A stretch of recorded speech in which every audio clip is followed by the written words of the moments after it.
discriminatory, and non-progressive. This essentially means that those motor vehicles that have a value of 4 million shillings and below would have paid the fair tax of 2.5%. But those vehicles that have of higher value of 2.5% would have paid a less commensurate percentage of that motor vehicle tax. The proposal will have adverse effects on the insurance-taking behavior of motor vehicle owners and further lead to negative effects on the insurance sector. Honorable Speaker, notably also, commercial vehicles which are subject to advanced tax and would therefore amount to double taxation.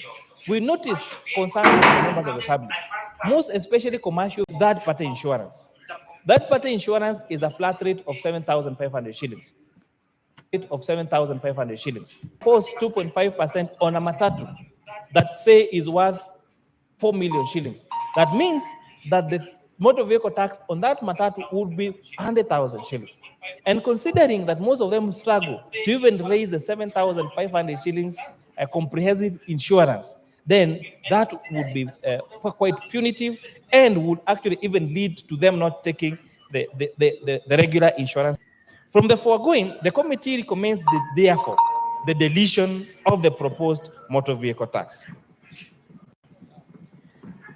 Honorable Speaker, on clause 10, the proposal to limit the deductibility of an employee's contributions to a post-retirement medical fund to 10,000 shillings.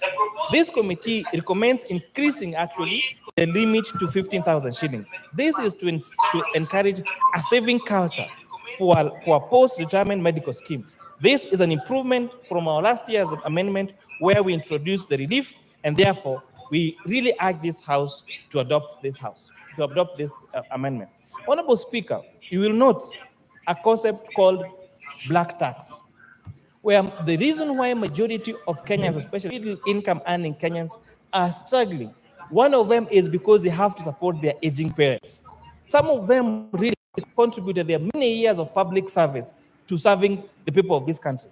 So we are therefore providing for an incentive for them that when you are actively in service, please save for your post-retirement medical scheme. And we're saying, when you make this contribution to your post-retirement medical scheme, that contribution will be tax allowable to up to 15,000 shillings a month. And this will really help that when we grow old, the times when parents would rely on their children to support them when they are old, the times when children were seen as an investment needs to end. When someone reaches their age of 18 years, they should be allowed to drive by themselves and support themselves and the family by us during our active lives investing heavily on our retirement.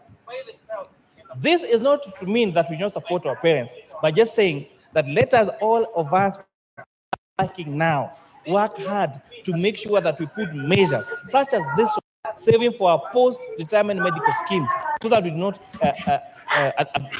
burden our children with our medical costs when you are old and not working. Clause 12, Honorable Speaker, proposes to introduce the advanced pricing agreement.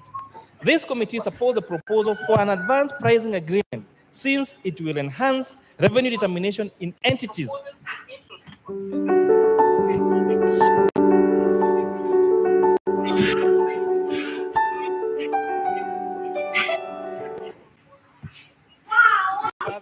this will lead to allowing a seamless implementation of the agreements.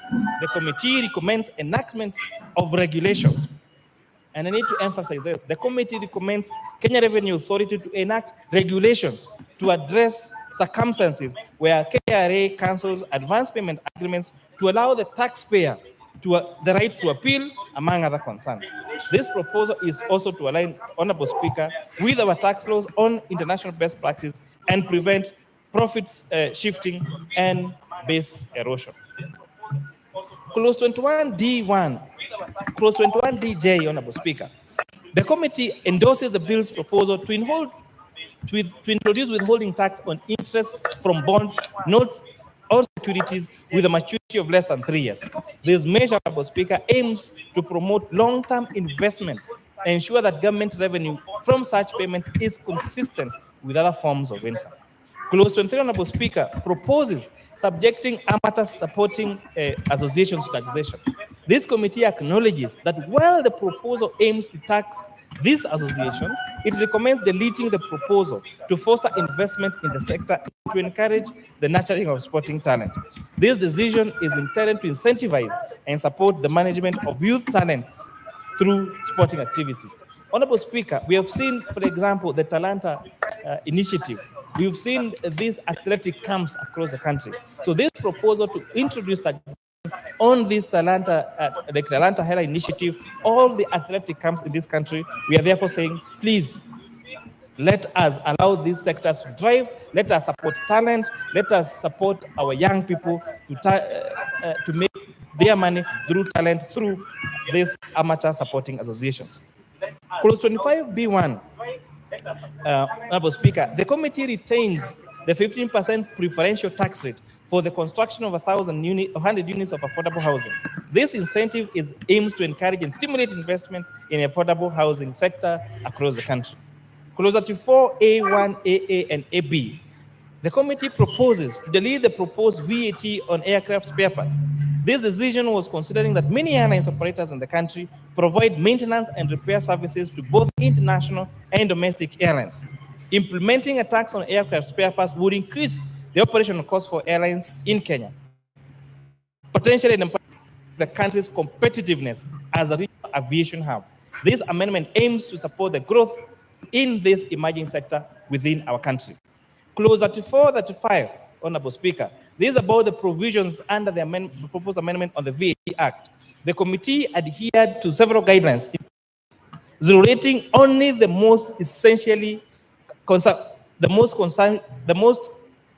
consumption items for household and for agricultural inputs, exempting inputs used in the manufacturing of medical services, safeguarding the financial sector by restricting VAT on services, taxing goods and services where only value is added in the production process, and exempting specific inputs to include local industries.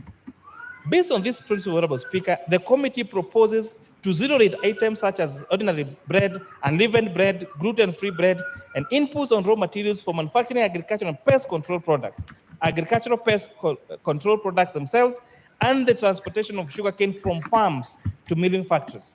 And Honorable Speaker, the question has been asked, why sugarcane? Why not any other product? And I would like to tell Kenyans that out of all the agricultural products that we have in this country, the most bulky one in terms of weight is sugarcane. And therefore, the largest cost in the value addition on sugar is the transportation of sugarcane, Honorable Speaker. Additionally, the proposal is, we have proposed zero rating of locally assembled and manufactured mobile phones, among others. Honorable Speaker, this House made a decision last year to zero rate local assembly of mobile phones. As a result, we have seen institutions such as the African Device Assemblers of Kenya assembling a total of 400,000 phones every month. They have created employment for over 1,000 Kenyans. We are now, in fact, Honorable Speaker, they cannot satisfy the demand on the supply of these phones in this country. We are telling Kenyans, it is possible to manufacture our things here. We do not have to import these things from other countries. We can support our manufacturing and make sure that we consume and use only those products that are locally manufactured. The committee further recommends exempting several products from VAT, including the issuance of credit and debit cards, foreign exchange transactions, sanitary towels, diapers, and services to local film agents. Clause 39, Honorable Speaker, of the bill proposes the removal of provision granting relief on excess duty to manufacturers of accessible goods and providers of internet data services. The committee recognizes that excess duty, similar to VAT, considers input and output tax for manufacturing of accessible goods. Removing, therefore, Section 14 of the excess duty would prevent manufacturers from deducting excess duty, thereby potentially raising production costs and necessarily leading to higher prices to consumers. This deletion aims to safeguard Kenyans from increased prices of essential commodities. Honorable Speaker, it is East African community practice that excess duty on inputs become a tax allowable expense to manufacturers. And the risk of passing this section 14 as proposed in the bill would mean that we would potentially make it cheaper for someone to go and manufacture in a different country and then import into this country duty-free. And therefore, this committee was very conscious on the need to protect our manufacturers and make sure we buy Kenya and build Kenya. Clause 39 proposes the removal of the provision granting relief on excess duty on accessible goods.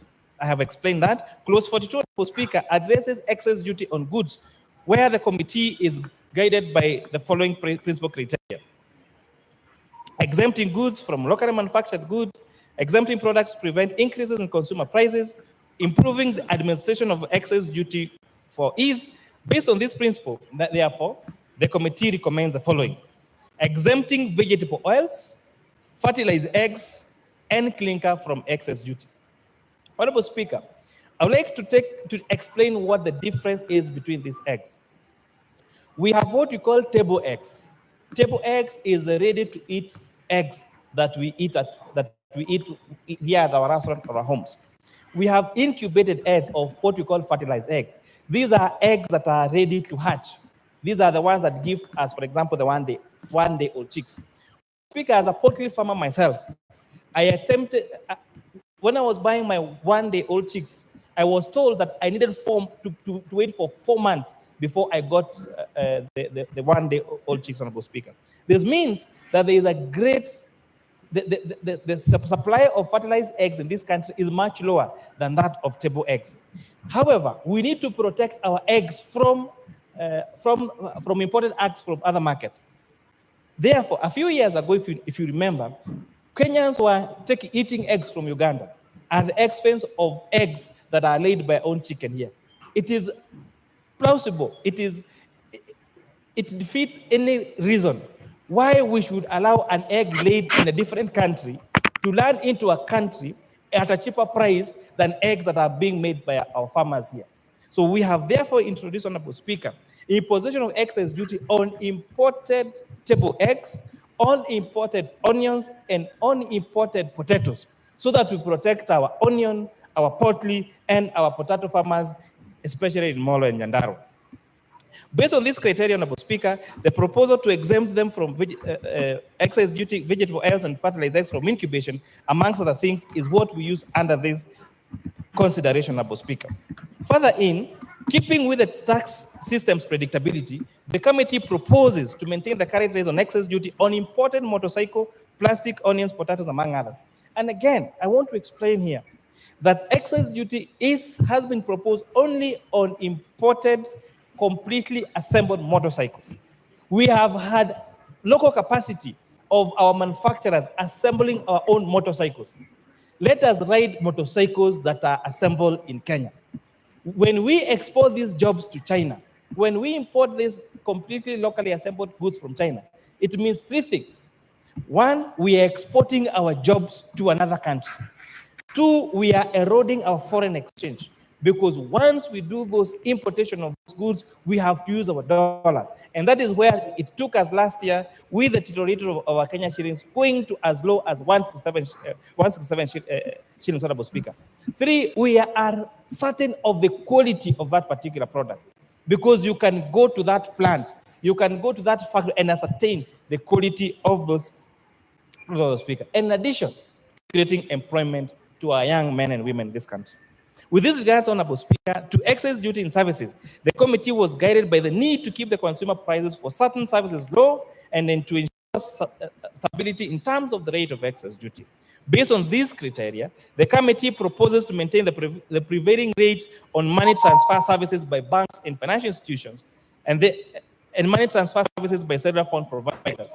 Honorable Speaker, you've had popular Tuma na ya kutoa.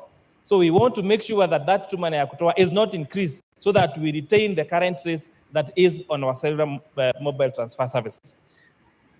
Clause 44, Honorable Speaker, proposes an increase in the import declaration fee to highlight a reduction from 30.5% to 2.5% in the Finance Act of 2023. This resulted in a significant revenue loss of 10 billion shillings. impacting the implementation of 2023-24 budget. And this, therefore, Honorable Speaker, you have seen in a record 2 supplemented budgets that have led to a very huge cut on our expenditures. And this is because one of the decisions that we made was a reduction of IDF last year from 3.5 to 2.5% led to a revenue loss of 10 billion shillings. Honorable Speaker, clause 45 and 48 proposes the introduction of an eco levy to mitigate environmental damage and pollution caused by imported finished products in Kenya. The committee emphasizes that this levy should exclusively apply to imported finished products, therefore safeguarding local manufacturers who are already adhering to what's called the extended producer principle. Regarding to a stakeholder feedback and to mitigate price impacts on essential goods, however, the committee recommends excluding motorcycles, bicycle tires, wheelchairs, 3-wheel motorized vehicles, which you probably know as tuk-tuks, and wheelbarrows from this levy. Additionally, the committee proposes reducing the eco levy for select finished goods. These adjustments are intended to balance environmental protection with consumer affordability and local manufacturing interests, Honorable Speaker. Especially on the area of e-waste, Honorable Speaker. Whatever products, these products, when import them, when we import that phone, one day that phone will die ultimately. So we are saying, let us have a fund through the restoration fund, which provides resources to ensure at the end of the life of that product, there is money that is used to restore, to either reuse, recycle, or restore the impact of that product to the economy, Honorable Speaker. And for example, how that fund is already working.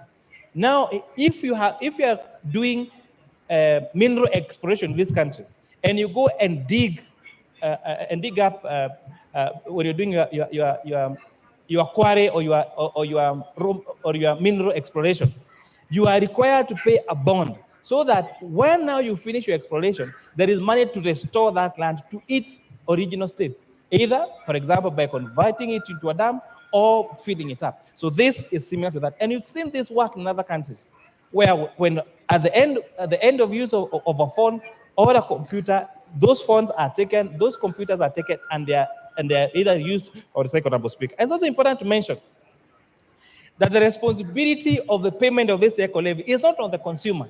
It is on the manufacturer in that country of origin. And this, again, is in line with best practice.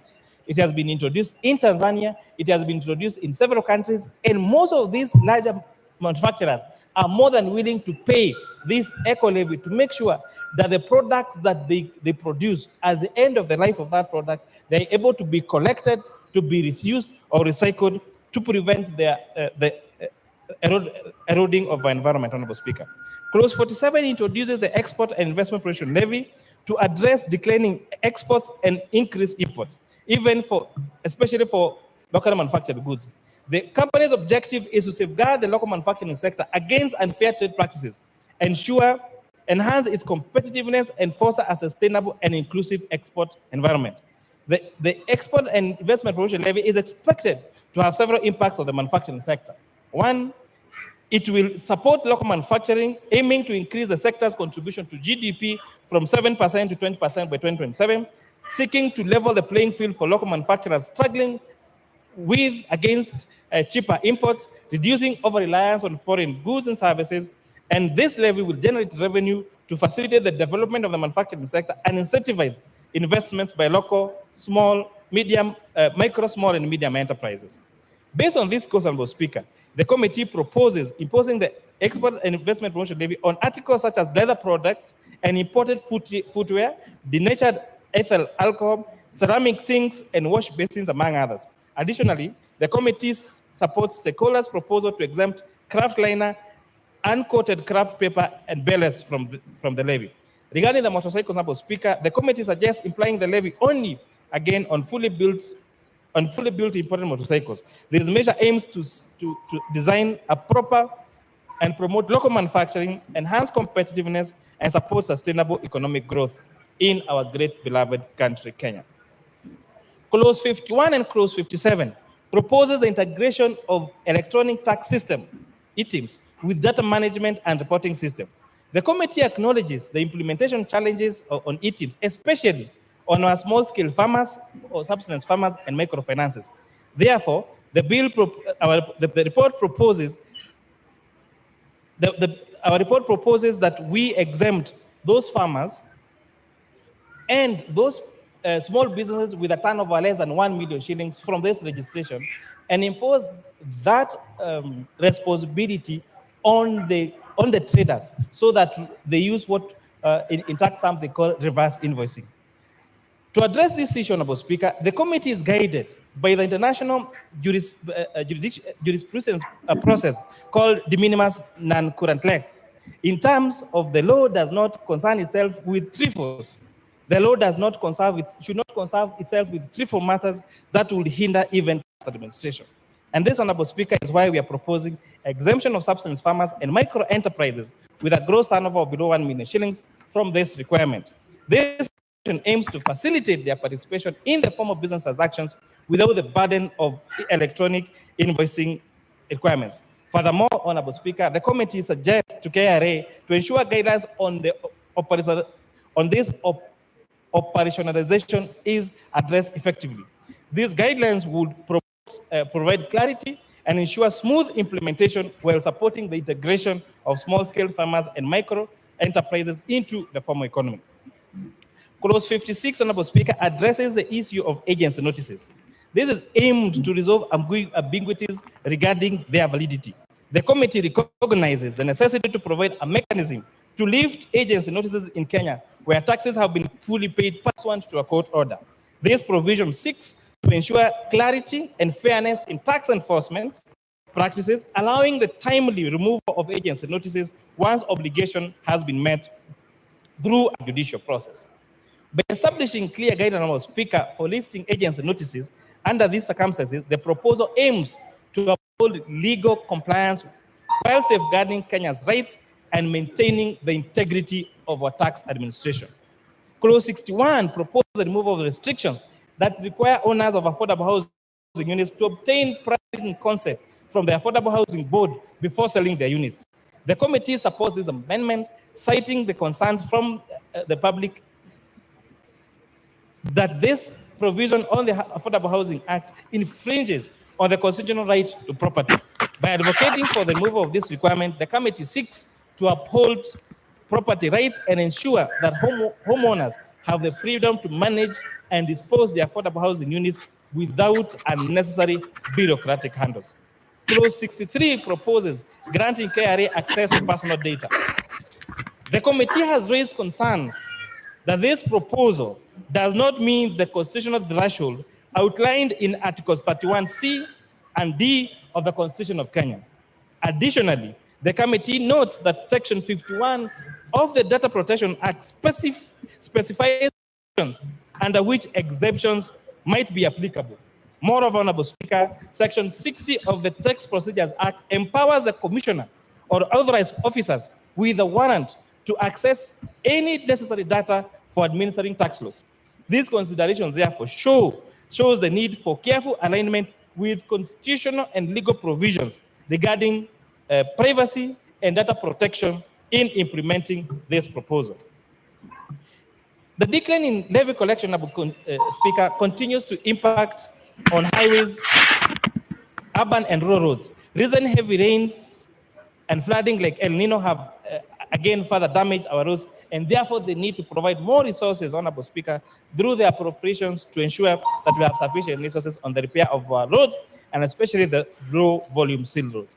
Mr. Speaker, exploring innovative approaches such as targeted initiatives, simplified tax processes, and enhanced taxpayer education can encourage voluntary compliance and broaden participation in the formal tax system.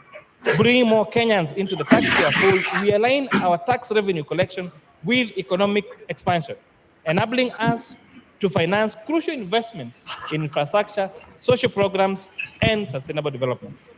Mr. Speaker, addressing these issues proactively and maintaining effective tax policies, we strive to increase our tax revenue collection in line with our economic potential. This, Honorable Speaker, will strengthen our fiscal position, allowing for investment in key sectors such as social welfare programs and infrastructure development, fostering sustainable economic growth to benefit all Kenyans. Mr. Speaker, as we deliberate the Finance Bill of 2024, it is important to actually prioritize measures that will effectively expand our tax base and ensure revenue generation.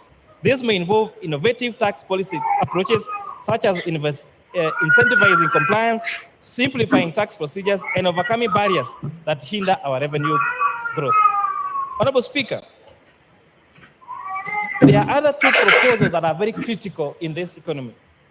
One of them is the amendment on excise duty on cigarettes, where we were applying preferential rates per centiliter to filtered and unfiltered cigarettes.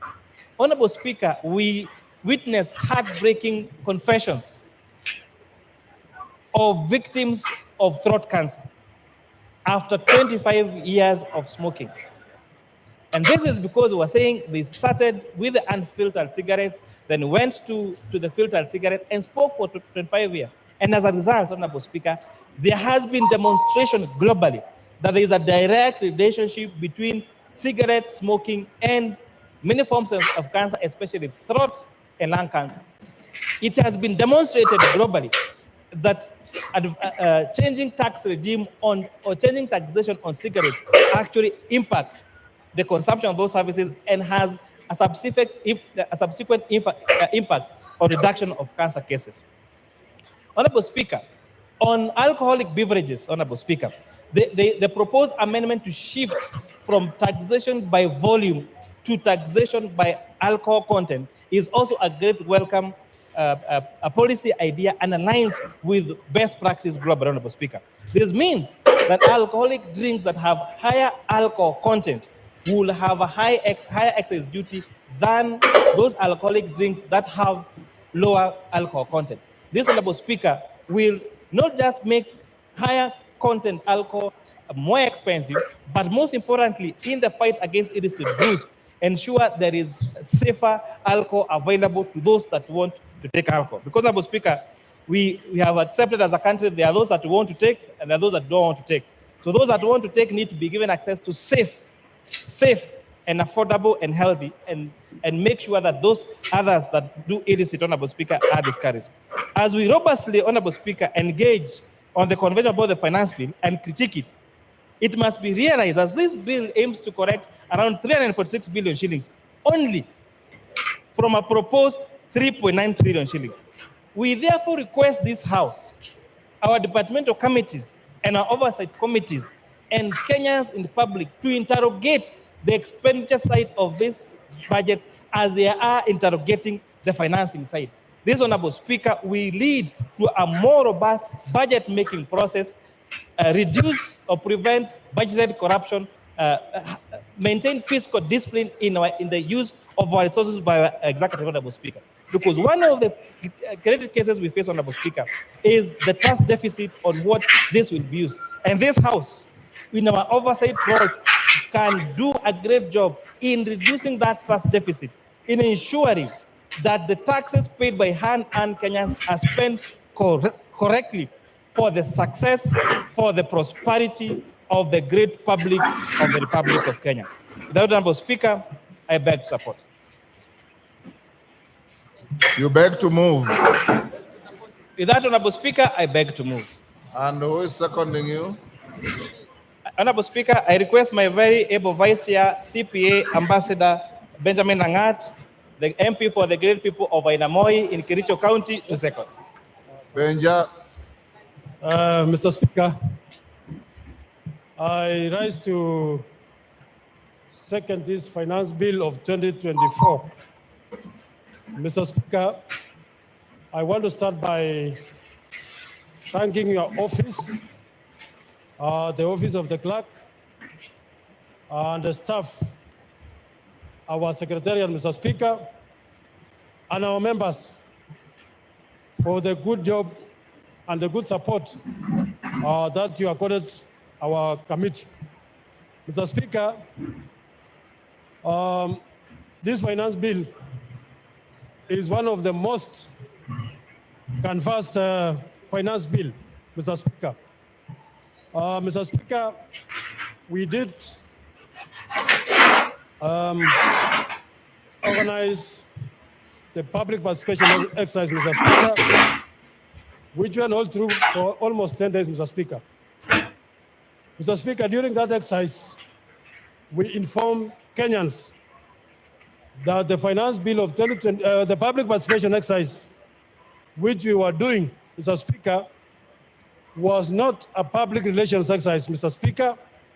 It was a very serious exercise, Mr. Speaker. And I want to inform the public and Kenyans, Mr. Speaker, that we heard them.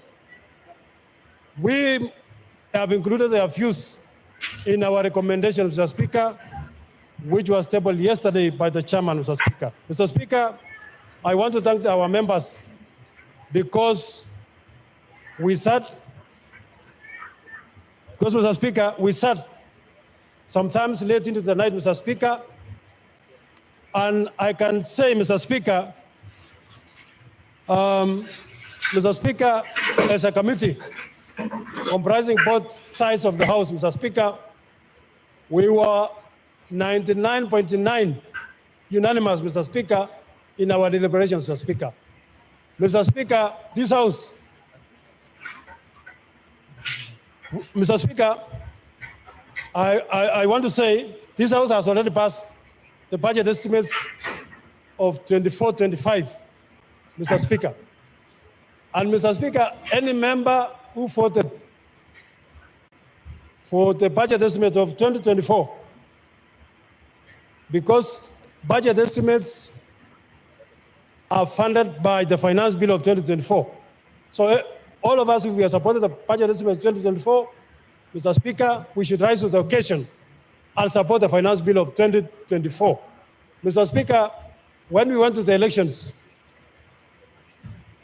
we were given the terms of reference. One of them, Mr. Speaker, is we must stop borrowing. We must stop borrowing, Mr. Speaker. And to stop borrowing, Mr. Speaker, we must be able to generate our own revenue. And therefore, Mr. Speaker, even as we talk about protecting the Kenyans, which we have done, Mr. Speaker, we must also help our country to raise revenue so that we stop the shame of borrowing, Mr. Speaker. Mr. Speaker, I want to say, as I've said, the committee listened to the public participation exercise, and we have incorporated all the negative items, Mr. Speaker, which were in the bill. We have removed all of them, Mr. Speaker. And therefore, this House should unanimously support and vote for the bill, Mr. Speaker. Mr. Speaker, I want to go to the specific issues which were mentioned in the bill. And this bill, Mr. Speaker, as I've said, Kenyans should note that the bill which was tabled in the House were proposals, Mr. Speaker. This House has the power to amend, to change. I could rather say, Mr. Speaker, those proposals, we can amend everything, Mr. Speaker. And therefore, Kenyans should not fear. We are here to protect Kenyans. We are here to protect our country, Mr. Speaker. Mr. Speaker,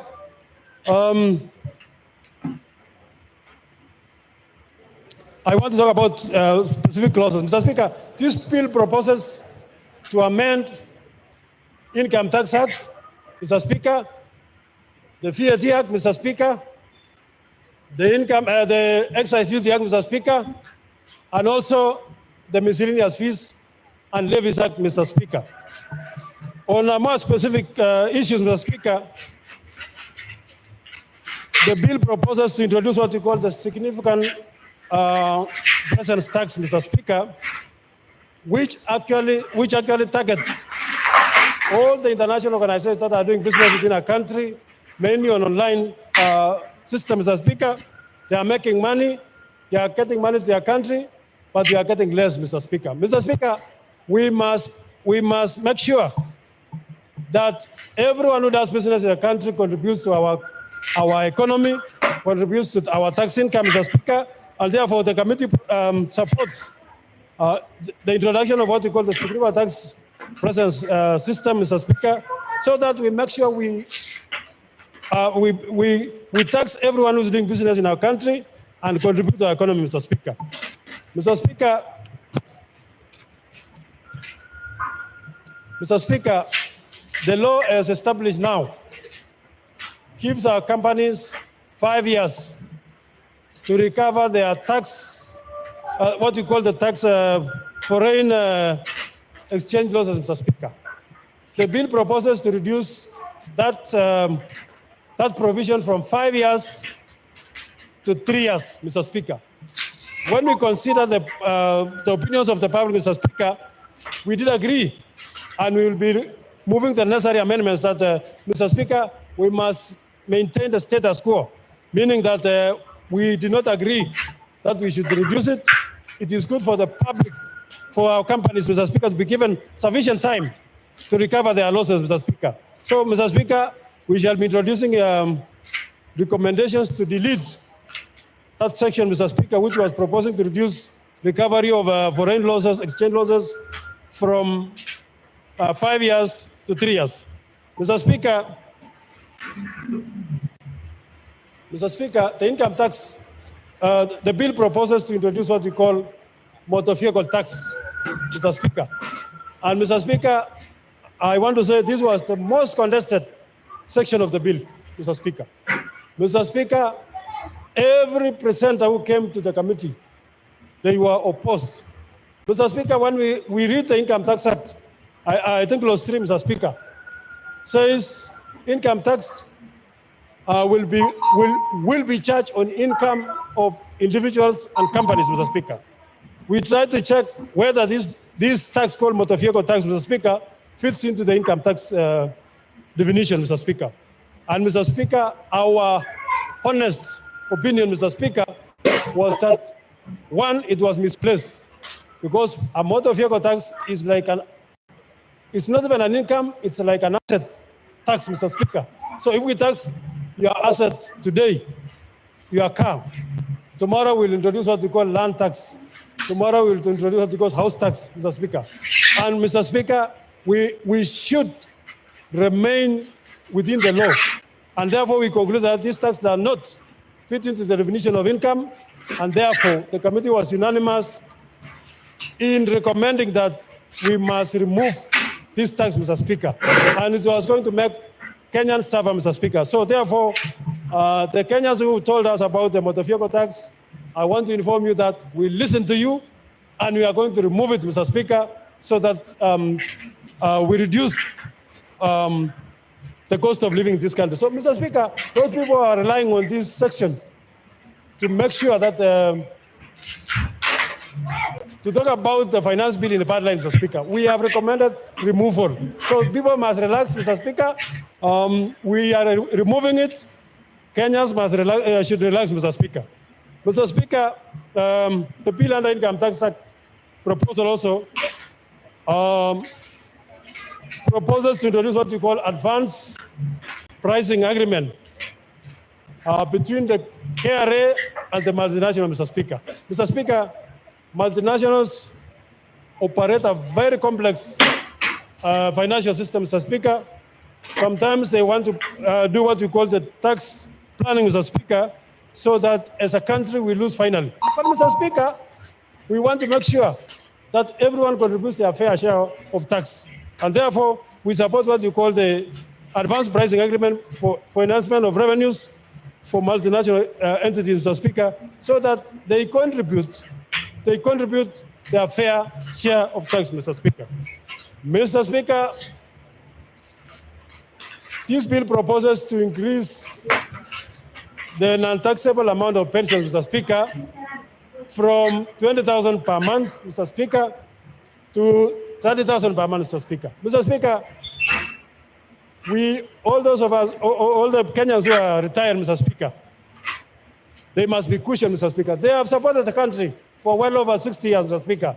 And Mr. Speaker, you don't tax somebody up to their retirement. We are proposing that we make sure we cushion them, Mr. Speaker, so that the amount that we are recommending that we increase the tax deductible amount from 20,000 to 30,000, Mr. Speaker. Mr. Speaker,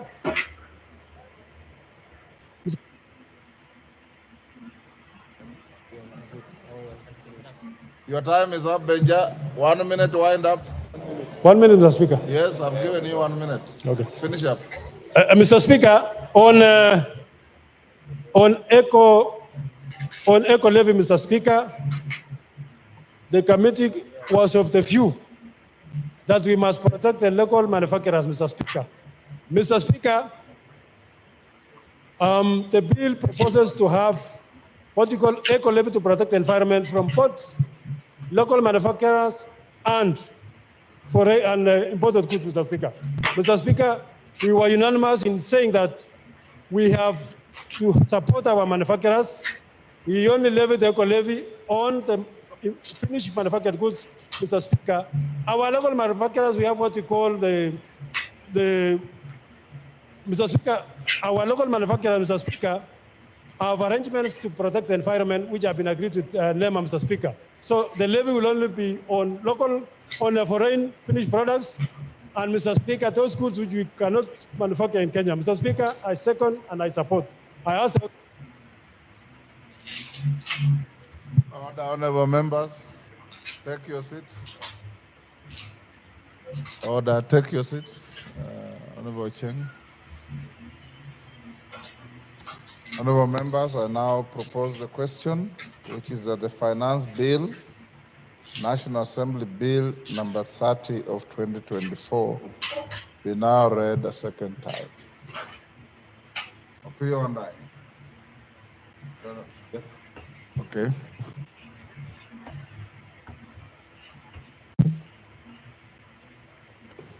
I thank you, Honorable Speaker.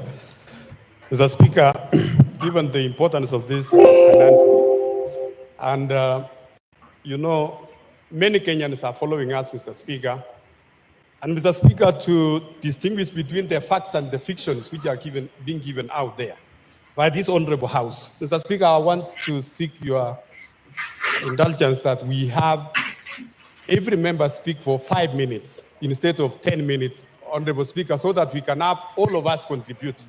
Honorable Speaker, thank you. Honorable members, according to a motion we passed at the beginning of this session, the mover of this bill has 45 minutes, which he expended. The seconder, 15. Majority leader and minority leader, 15. Each member speaking has 10 minutes. Now, Bowen is suggesting that you reduce it to 5.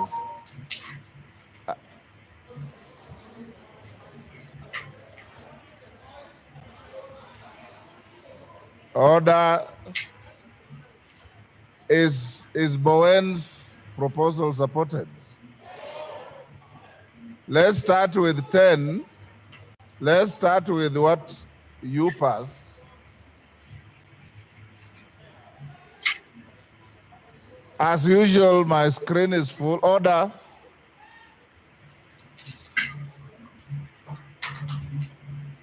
We already have 10, so nobody needs to propose 10.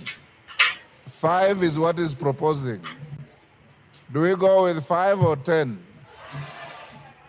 Okay, it's not quite clear. Let's start with 10 and see how far it goes. Robert Mbui. Thank you, Mr. Speaker. Mr. Speaker, when we were all elected, we took oath of office to defend the Constitution 2010. The spirit of Article 1 and Article 95 of the Constitution. Order, honorable members, order. The matter of 10 or 5 minutes is now moot. We will see how to revisit it later. And those of you who are given a chance to speak, if you exhaust your points before you end the 10 minutes, you can yield the floor so that somebody else can be able to get the opportunity. Go on, Robert.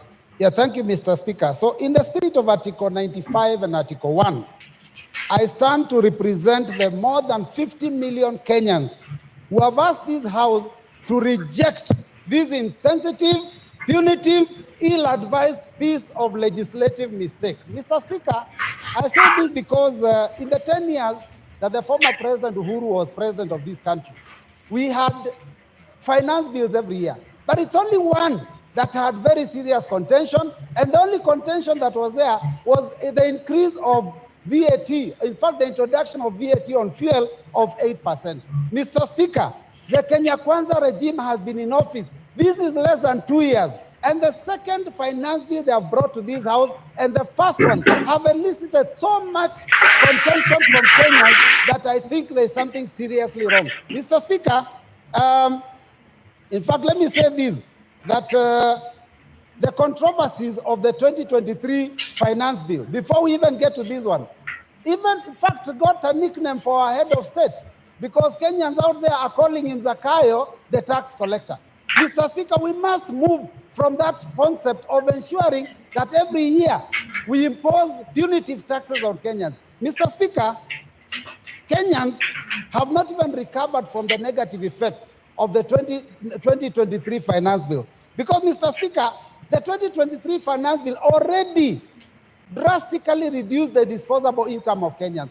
Because, Mr. Speaker, we increased pay as you earn then, we went and increased the NSSF, we went and increased the NHIF. Now we are proposing to go to SHIF, which is even higher. Mr. Speaker, we introduced a housing fund. Mr. Speaker, it has been very, very painful for Kenyans. And Kenyans were hoping that this year things will be better, considering that in the last election campaign, Mr. Speaker, they were told that there will be pesa mfukoni, which means money in the pockets. Mr. Speaker, what we are realizing is that actually what this regime wanted was not to put money in anyone's pocket, but to take any money that was in the pockets of Kenyans.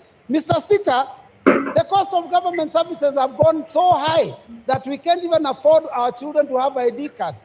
So, Mr. Speaker, when I look at a bill that proposes to increase the already overburdened Kenyans, it is something that we have to stand firm and reject. Mr. Speaker, let me say this, that we were told to tighten our belts. And I know this is the intention, that we be hit very hard the first 2, 3, 4 years.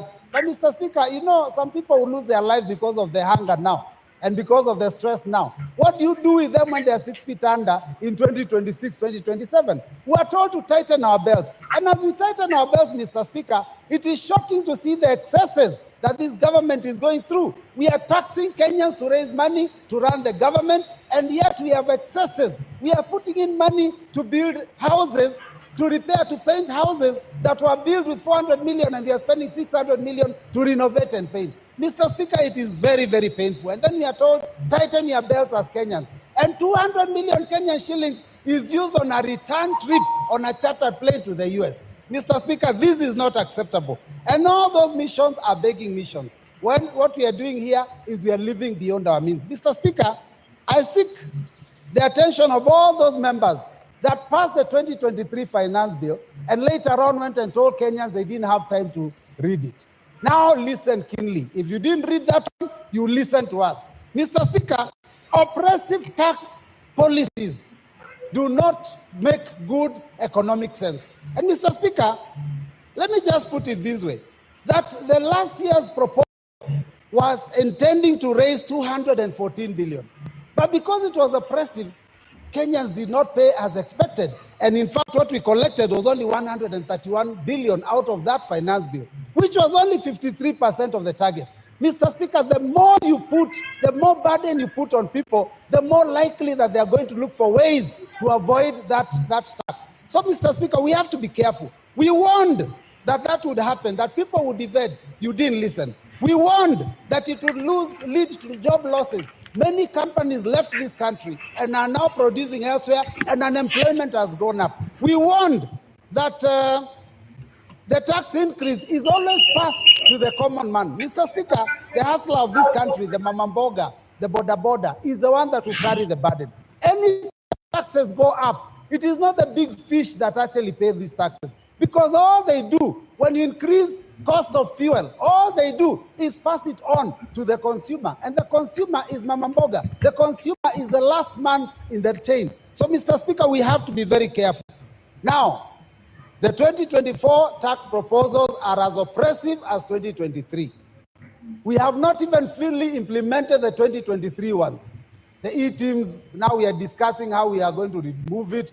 There are those, those taxes on chamas that we have not yet implemented. Now we have brought other major proposals. And I hear Mr. Speaker talk of the tax proposals of 2023, it's like they have been reduced. Mr. Speaker, the bill that we hold in our hands, the bill that we read, has not been amended. What we are listening to is stories, Mr. Speaker. Because when we go to the committee of the whole house, what guarantee do we have that the proposals we've been told about here will pass? We can be hoodwinked into believing that those things will be passed, and when we pass this bill, the last minute it is opposed and we lose out. So we are going to oppose it from the beginning up to the end. Mr. Speaker, this proposal on VAT on bread, Speaker, I don't even know who could conceive such a thing. You have put your hands in the pockets of salaried Kenyans, business people. People have been made to pay for profits that they don't even make on turnover tax. And now you want to tax our children because you're putting your hands in the pockets of our children. Because the biggest consumer of bread are our children in secondary school, because that's where they spend their pocket money. Mr. Speaker, some of these are totally ill-advised. Mr. Speaker, VAT on financial services, VAT on money transfer, VAT on M-Pesa. Those were, I do not understand who was thinking, what were they drinking, what were they smoking when they came up with those ideas. Mr. Speaker, it is very unfortunate. 20%, 25% excise duty on edible oil, import duty. Mr. Speaker, these things, 2.5% on motor vehicles. These ideas were preposterous. But Mr. Speaker, I believe that all those proposals were actually a smokescreen.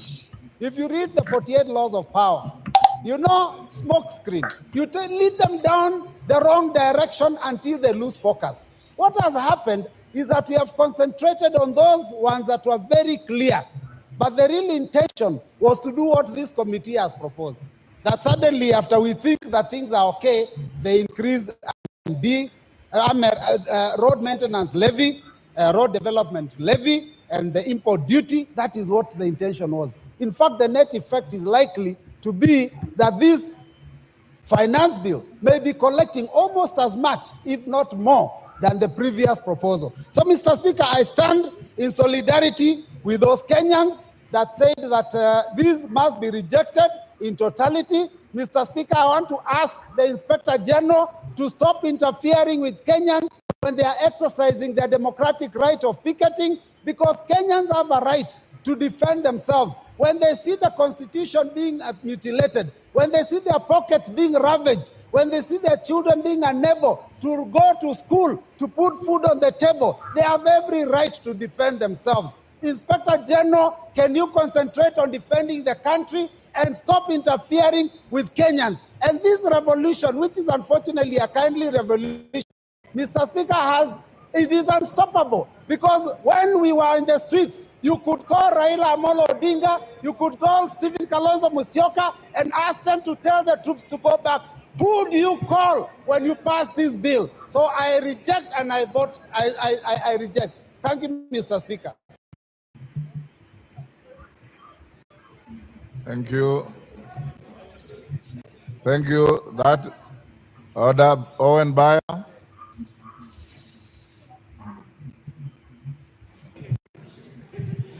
Thank you very much, Honorable Speaker.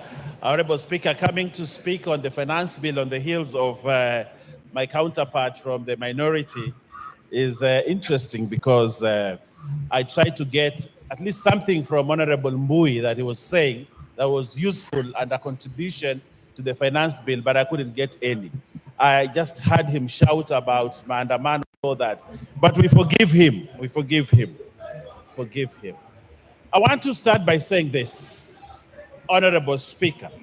Honorable Speaker, the finance bill is one of the very important documents that comes to Parliament.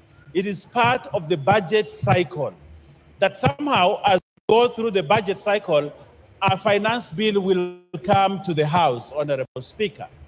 We have the opportunity now to look at Finance Bill 2024. Honorable Speaker, a finance bill is usually a document of revenue-raising measures. But this finance bill must be looked together with the budget statement and the budget that we passed in this house. The finance bill complements the budget that we passed in this house, Honorable Speaker, that we have to raise revenue, resources that we can finance the budget. So these two documents must be looked together, Honorable Speaker. Honorable Speaker, when we received the budget, the finance bill in this house, we tabled it here. But it was a proposal from Treasury. And when a proposal comes to the House, Honorable Speaker, it needs to be debated. It cannot pass the way it has been brought. It is scrutinized by the House. And the Constitution, Honorable Speaker, gave us the opportunity to do public participation. And public participation, Honorable Speaker, is a key plank in passing laws and legislation in this House.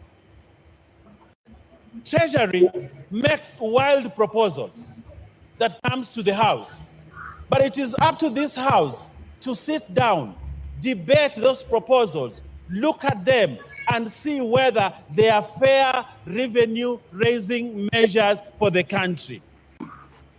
Honorable Speaker, we have had a thorough public participation, one which Kenyans spoke their feelings about the finance bill. Honorable Speaker, Kenyans talked to the committee. Kenyans raised their voices about contentious issues in the finance bill. And those issues were captured by the committee that includes members from the minority and also includes members from the majority. And Kenyans had, the committee had, and they made changes to the finance bill. Honorable Speaker, the House itself has, in third reading, the power to make amendments to the proposals that came from the Treasury.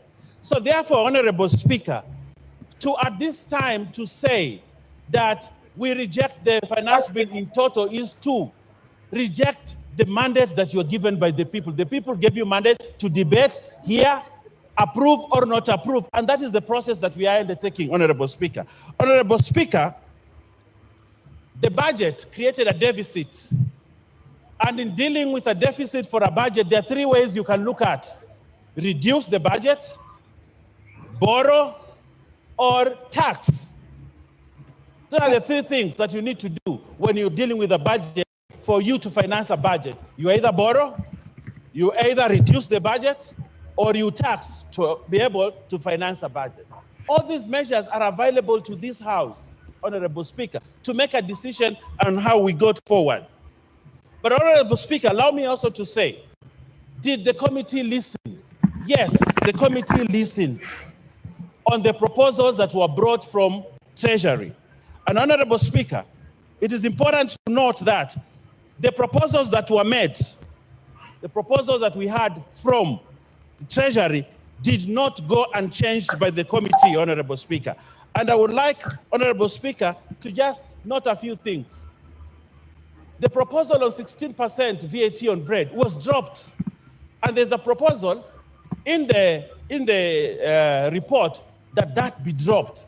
That is a win for Kenyans, Honorable Speaker, that now we will not have the 16% raise on bread in the finance bill. That has been dropped, and Kenyans are safe. They can have bread, and Mui and the children in school can have bread at less than the proposal of 16%.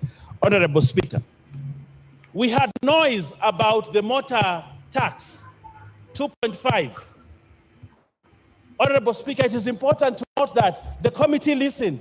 When the committee listened, they dropped the 2.5 on motor vehicle because the committee listened, and now Kenyans do not have to pay that motor tax. Honorable Speaker, the eco tax that had been proposed by Treasury, the committee looked at it, studied it, and said we can only levy eco a tax on imported finished products. But for products that are manufactured in this country, they will not attract the eco tax that had been proposed by Treasury. Honorable Speaker, that is a win for Kenyans, which we might celebrate as a house, because the committee listened. Honorable Speaker, there was a lot of taxation on the payslip, and the people who had loans were even suffering. But what has this committee done in terms of those things? They have reorganized the taxation within a payslip, and now there'll be more money on people's pockets from their payslip because the committee listened, Honorable Speaker. Honorable Speaker, there are many gains in this report, not on the finance bill, but the report of the committee, which is what will eventually go into making the Finance Act. So, Honorable Speaker, as we move forward, Honorable Speaker, and I'm sure many other people will look at the many issues that Kenyans have gained, but I also want to look at the budget, Honorable Speaker.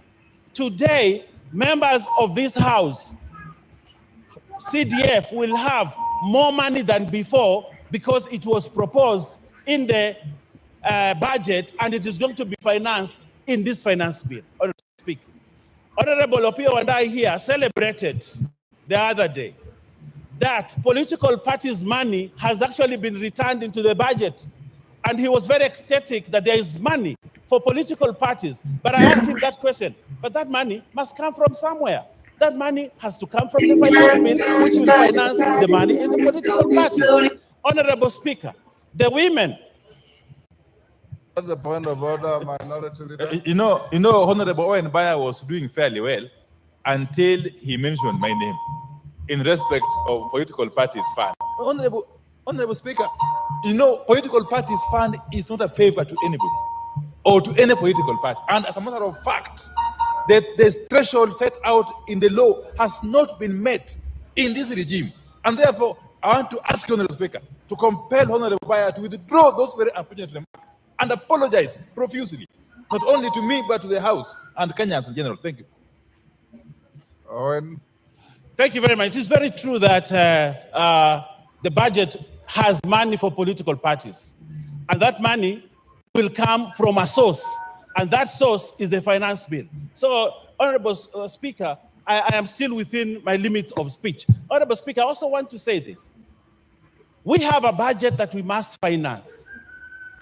We have a budget that we must get money to ensure resources go to Kenyans, that services go to Kenyans, that development go to Kenyans, that we have to pay debt, the 1.0 something trillion of servicing the debt. We have to have money to do that. And one way is to raise money through the finance bill. Honorable Speaker, we have to make hard decisions for our country in order to make it forward. But if we want to be good people, Honorable Speaker, I read somewhere that if you want to be a good person, please go and sell ice cream. But if you want to be a leader, you have to be here and make hard decisions. Your time is up. Your time is up. You must make the hard decision to sit down. Honorable members, before I give the next member, allow me to acknowledge two schools in the public gallery. Kibirisha Boys Secondary School from Bori, Meru, and Tiga High School from Mara, Tarakanithi. On your behalf and on behalf of myself, we welcome them to the House of Parliament.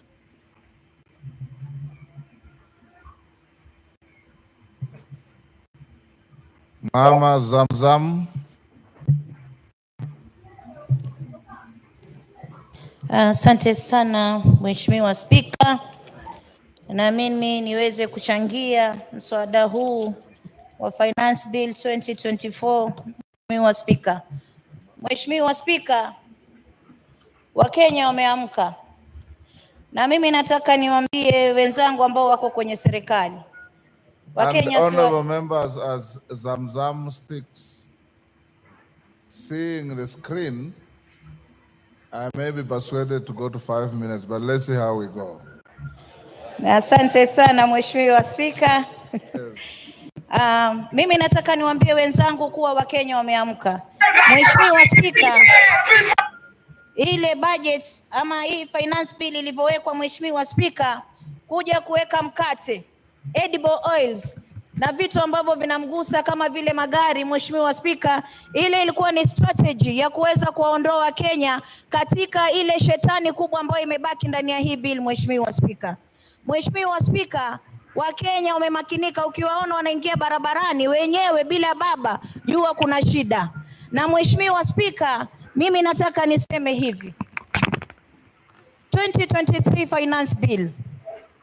Sisi tunasema hapa kuwa Wakenya wamesikizwa maamuzi yao, wamesikizwa kauli zao kwenye kuchangia katika huu mswada, Mheshimiwa Spika. Lakini ikumbukwe kuwa, ifahamike kuwa 2023 finance bill Wakenya walikataa kabisa housing levy, lakini ililazimishwa kwao, Mheshimiwa Spika. Kwa hiyo kudanganywa kuwa kuna vitu vilivyoko humu ndani ya bill kuwa Wakenya wamekubali. Mheshimiwa Spika, sijui yule aliyokuwa akipanga mambo ya mkate alikuwa anafikiria kitu gani, Mheshimiwa Spika. Lakini mimi nitasema hivi, naangalia ile pesa ambayo inaweza kukusanywa, ambayo imekadiriwa kukusanywa, naangalia na matumizi yake, Mheshimiwa Spika, Wakenya wamefinywa. Na mimi nataka niwaambie, hata paka ukimpiga paka ukamfungia ndani ya nyumba, paka atakung'ata. Imefika wakati sasa Wakenya wanaanza kutufuata sisi na messages zinatumiwa mpaka rais, Mheshimiwa Spika.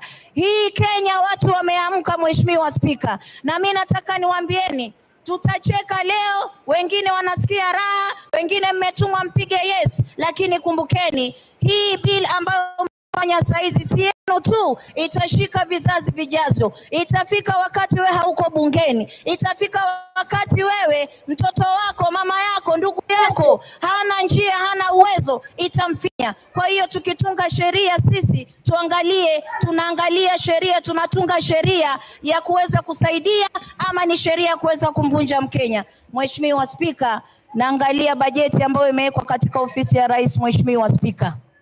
Ukiangalia State House imewekwa karibu bilioni 8, 7 billion. Ukiangalia Office of the President imewekwa 4.5 billion. Ukiangalia ofisi ya naibu wa rais imewekwa 4.5 billion. Haya matumizi hayajaonyesha kufanya kitu gani, Mheshimiwa Spika, wakati ambapo pesa ambazo zinakwenda kwa mwananchi unapata amewekewa pesa duni kabisa. Ukiangalia upande wa help, Mheshimiwa Spika, wanaingiza na mkono huu wanatoa 16% kwa cancer patients. Sisi tunataka kupigana na saratani, kina mama wanaugua saratani, watu wa maskini ambao hawajiwezi, huu ugonjwa umewafikia. Ikiwa sisi tunaongeza mpaka kwa magonjwa, tunaongeza tuna tax ugonjwa wa Kenya, wabunge wenzangu, tunaelekeza wapi taifa hili? Pale ndani ya State House mkate peke yake na maziwa na nini, ile bilioni 13 mimi naiangalia nasema, jamani, tuneni haya.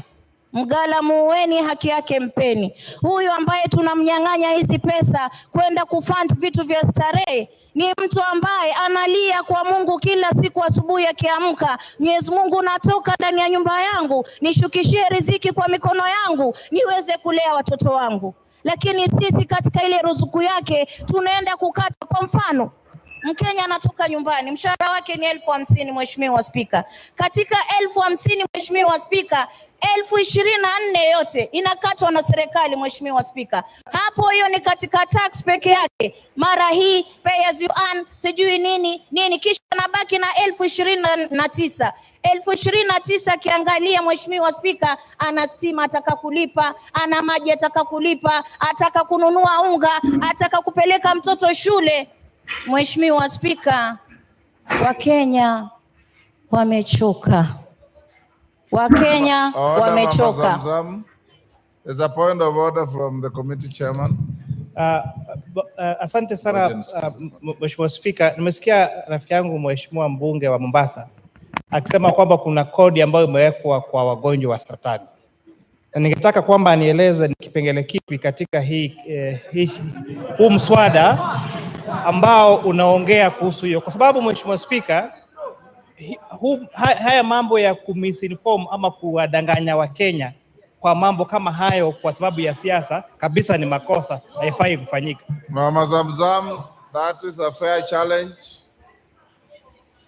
Order. Ngoja Order. That's a fair challenge. Can you point out which... Ngoja nipe nafasi Mheshimiwa Spika, nitaiangalia kisha kipengee mahali kiko, lakini kiko. Mheshimiwa Spika, nipigieni kelele, mimi sijali, nitawaambieni ukweli. Wakenya wanahangaika, mmekuja hapa, mmelipwa pesa, mmepewa pesa nyingi kuja kuwa Wakenya katika bunge hili. Order. Order, honorable members, order. Order, Mama Zamzam. Order, Honorable Zamzam. Order, Honorable Zamzam. Order, KJ. Order, members. We were doing so well in terms of decorum and production from members until we reached here. Mama Zamzam, order, standing order 91. Every member is responsible for the accuracy of any facts which you allege. And the speaker doesn't get involved in your allegations until you are challenged. When a colleague challenges you, the easy thing is not to raise your voice. The easy thing is to say, this is found in clause this and that of the bill. And it ends there. That is how you discharge your responsibility. If it is not in the bill, then the challenge becomes legitimate, and the decent thing to do is to withdraw and move on with your other contributions. Order. The speaker needs no assistance, Honorable Kamket. Honorable Zamzam, if it is in the bill, point out to the chair of the committee. If it isn't, just withdraw and move on with your other contributions.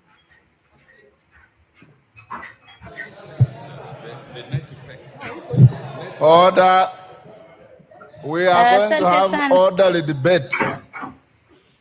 Mama Zamzam. Asante sana Mheshimiwa Spika. Nafikiri nimechanganyikiwa na ile import duty na hii ya hospitali.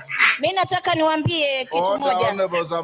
Mheshimiwa Spika, nimekubali. Kama haiko uiondoe alafu endelee. Haiko Mheshimiwa Spika, lakini pesa ambazo wanafanya za matumizi ni nyingi. Haiko, nimekubali. Order, Mama Zamzam. Order, honorable members. Take your seat, Mama Zamzam. Order, Mama Zamzam. Order.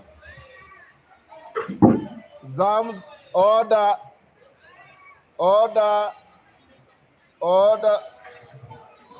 Order, Mama Zamzam. Mama Zamzam. Order. Mheshimiwa Zamzam. Wewe ni mheshimiwa na mama wa heshima, na mimi nakuheshimu sana. Wewe huongea Kiswahili sanifu na huwa unasema mambo yanayoeleweka. Kuanza kuchibisana na wenzako across the floor ni kushusha heshima yako. Sasa nakwambia, ondoeni ile ulisema kwamba haiko na uendelee na mambo mengine. Kubishana na kupiga kelele haina faida kwa hii chumba. Order. Order. Order. Order.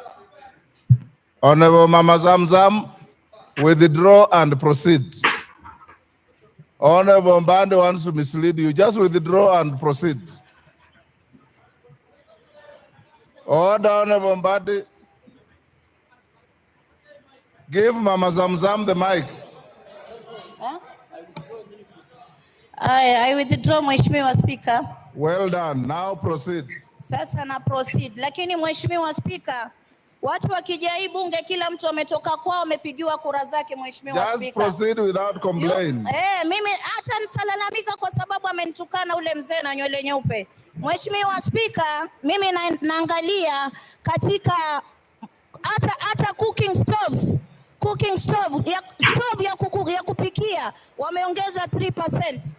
Wameongeza 3%. Naangalia motorcycle, Mheshimiwa Spika, wale wa mabodaboda ambao walipromisiwa mambo itakuwa shwari, tutafanya hivi, bodaboda wameongezewa 3% katika custom values. Mheshimiwa Spika, hawa pia hata tairi ya gari ya bodaboda ya wheelbarrow, tairi ya kushika wheelbarrow, mulikuwa mnaweka tairi wheelbarrow iko na tairi. Wacha kwa fuel, kama mmeongeza shilingi 9, mumeongeza kila mahali. Kama mmeongeza shilingi 9 kwa mafuta, mumeongeza bidhaa zote. Mheshimiwa Spika, mimi nataka kuambia mgala muweni haki yake mpeni. Nyinyi mlidanganya wananchi, mkasema bodaboda, mama mboga mtakuja kuwasaidia katika jumba hili, mmepewa 1,100,000. Order. Yes, Honorable KJ. What's your point of order? Mr. Speaker, I'm standing on a standing order that provides for a member to be relevant when they are debating.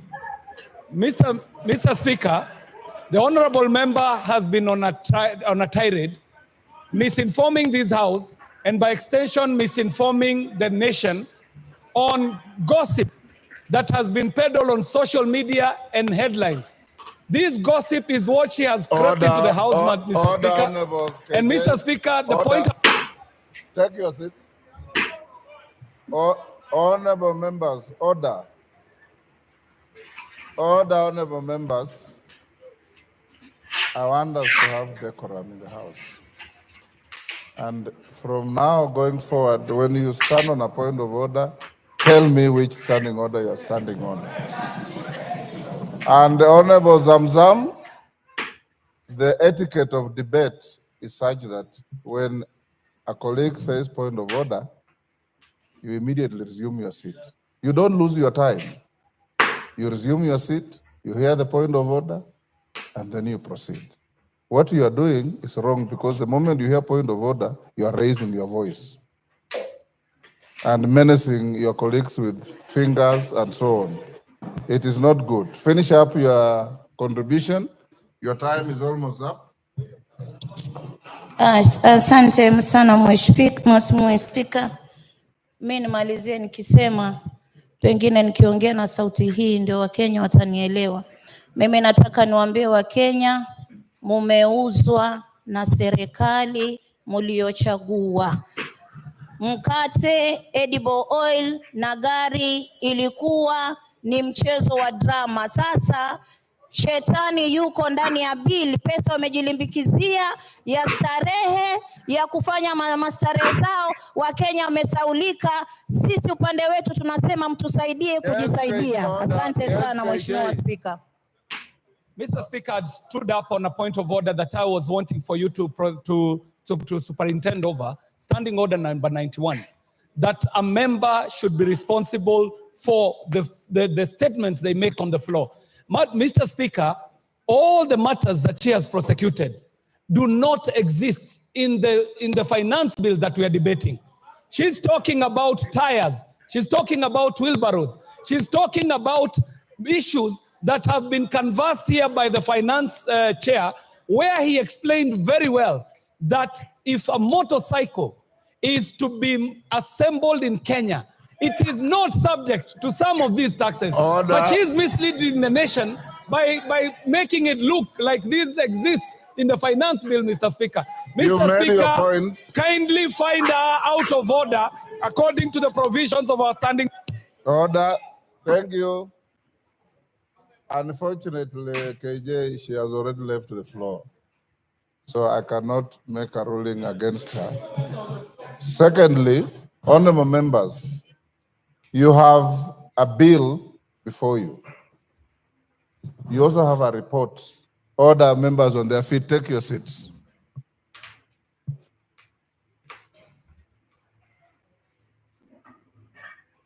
You have a bill before you. You also have a report of the committee.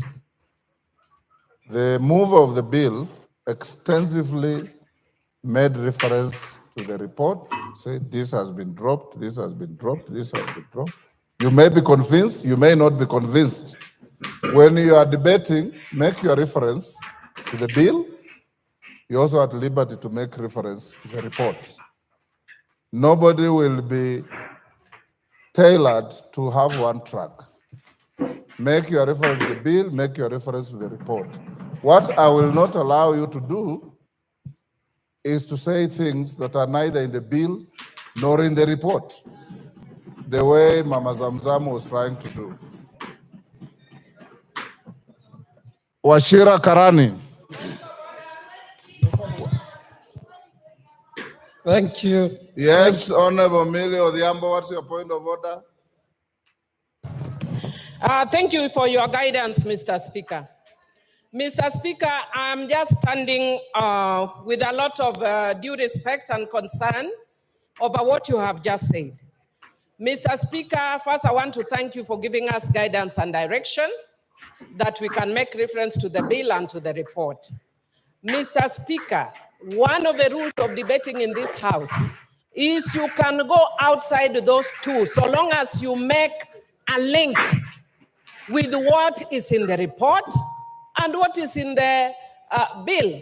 But when we are being told that I must speak in that narrow sense, Mr. Speaker, we are being gagged. Order, Honorable Millie. We are feeling gagged. Take your seat. Honorable Millie, nobody's being gagged. The rules of debate are very clear. You can make conjecture. You can make reference to matters known to you. But when you are challenged by a colleague, you have a duty to respond and respond relevantly. The speaker is not here to gag anybody, and nobody will be gagged, including you, Millie. All right?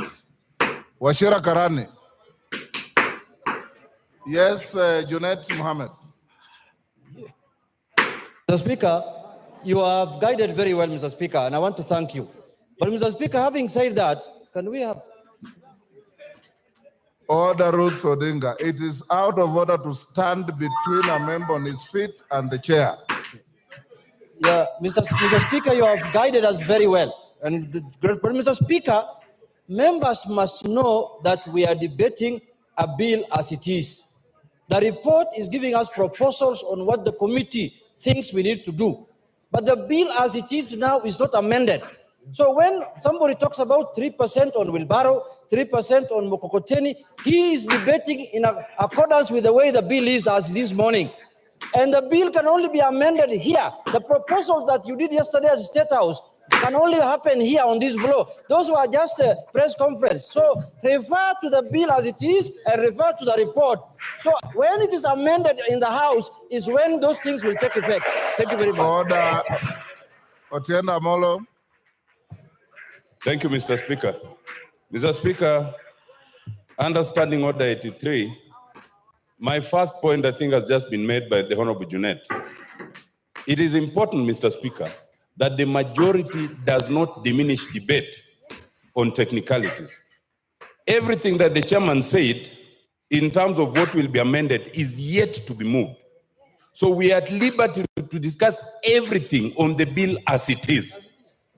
And in that respect, we cannot be limited. Mr. Speaker, number two, the Honorable Didmas Barasa is wearing an unparliamentary hat. Could you please guide him to be parliamentary?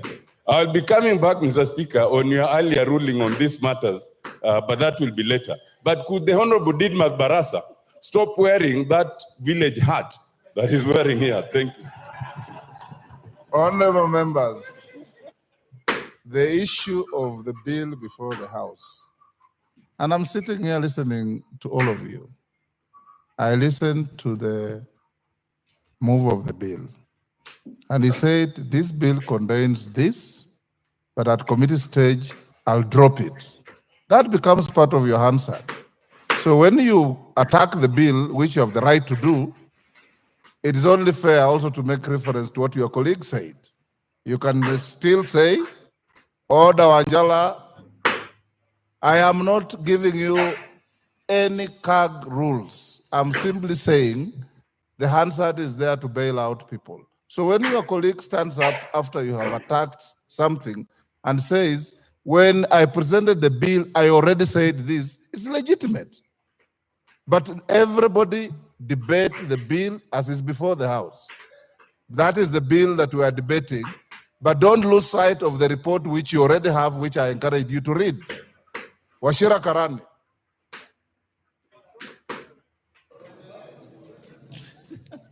Thank you, Mr. Washira Speaker. Karani, you have the floor. Yes, thank you very much, Mr. Speaker. I thank you for giving me this opportunity so that I also do my contribution. Mr. Speaker, before this committee gave out the report, Kenyans listened to talk shows, to radios, to newspapers, analysis. That is what they judged the report with. In my constituency, I've visited several places, Mr. Speaker. I've gone to churches. I've gone to trading centers. I've listened to the messages. I've read the messages the people have sent to me. And I can say this without blinking. What has been presented by the committee as the report and what has been spread by the talk shows, they are totally two things that are totally different. Mr. Speaker, on my side, I chose to communicate with my voters. I told them to enumerate the clauses that are contentious, which they did. And they did on 5 contexts. First of all, they complained about the VAT 16% on the bread tax. They also complained about the tax on edible oils. They also complained about the tax on motor vehicle, the 2.5%. They complained about the eco levy, the 5 items. And I promised them that I'm going to approach the Committee on Finance so that those are addressed. I'm very happy this morning because the committee led by the very able Honorable Kimani has reviewed all of those. The tax on bread has been removed, the 16%. The 2.5% on motor vehicle levy has been removed. The money transfer have been removed. So me, as I stand, Mr. Speaker, I just want to thank the Committee on Finance for work well done, doing a thorough job, and listening to what we have communicated to them and acting on them. I support, Mr. Speaker. Minority Leader. The Honorable Speaker, let me make the following comments concerning the Finance Bill 2024. But I want to pick from where the Honorable Robert Mbui left. You know, Honorable Speaker, we have been around for some time. As a matter of fact, this, I think, is my 12th year in this parliament. And even before that, I was living in Kenya. What is so unique with this government that for 2 years in a row, the matter of finance bill is causing hulabaloo, is causing commotion, is causing pandemonium until young children are coming out the streets. We have had finance bills since 1963. We have had them. We had them during Jomo Kenyatta time. We had them during President Moi's time. We had them during President Kibaki. Recently, we had them during President Uhuru's time. But in this regime, 2 years in a row, the finance bill is causing serious problems to Kenyans. And is exposing the regime as totally insensitive to the plight of the people. Do you want information from Kamket? Certainly no, Honorable Speaker. How can Honorable Kamket inform me, Honorable Speaker? Really, no. So, Honorable Speaker, that is the question we must ask ourselves. And then it again raises the issue. Who advises this government? Who are the real advisors? In terms of economics, in terms of finance management, leave alone politics. Politics we can deal with later. But who advises this government? Because it seems to make mistake after mistake, mistake after mistake, mistake after mistake, Honorable Speaker. Following the outcry that happened after the 2023 finance bill was unveiled, I had imagined, I had thought that this government would be the wiser this time around. What we see is actually a worse case. As they say, the more things change, the more they remain the same. Honorable Speaker, I have read the bill in its entirety. I have similarly read the report of the committee chaired by my very good friend, Honorable Kimani Korea. Honorable Speaker, if you look at the report of the committee and together with the amendments it is proposing to make on the bill, then you come to the conclusion that actually the character, the structure of the bill is actually changing fundamentally.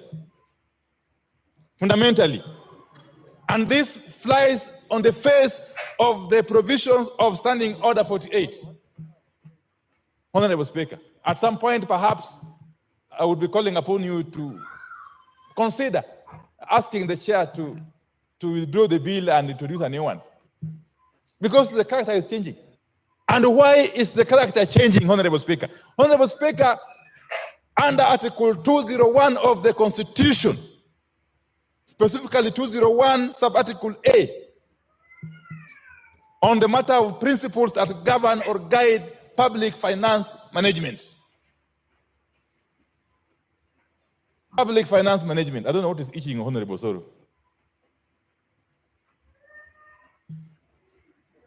Honorable Speaker, one of the principles, some of the principles that should guide the management of public finance: openness, accountability, and including public participation in financial matters. If you can come out of the blues and tell us that now these things that we had introduced in the bill, these taxes that we had introduced in the bills, we are now removing them. It is basically going against the principles of public finance management. You are turning a public finance bill into a personal property that you can change at whims. Honorable Speaker. Yes, Chairman of... Honorable Speaker. Order, Minority Leader. Chairman. Honorable Speaker, again, on a point of order on misinformation. The leader of minority clearly read the PFM Act and talked about then if changes are made, the allegations making then significantly that bill would have to be drafted. Then the question on public participation remains. Then does it mean that he is purporting that everything that the public says is just an exercise in futility and should not change? Otherwise, then why were we involving taxpayers' money and time to reason to the members of the public if we cannot propose changes on the bill? Minority Leader.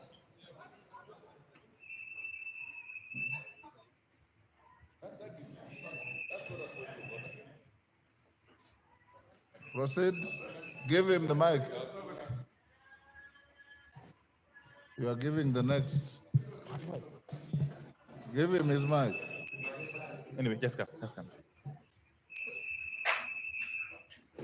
Honorable Speaker, obviously, with all the tremendous possible respect, that was not a point of order. The Honorable Chair can actually advance that argument when he gets time to reply. Honorable Speaker, let me proceed this way. That Kenyans are already overtaxed.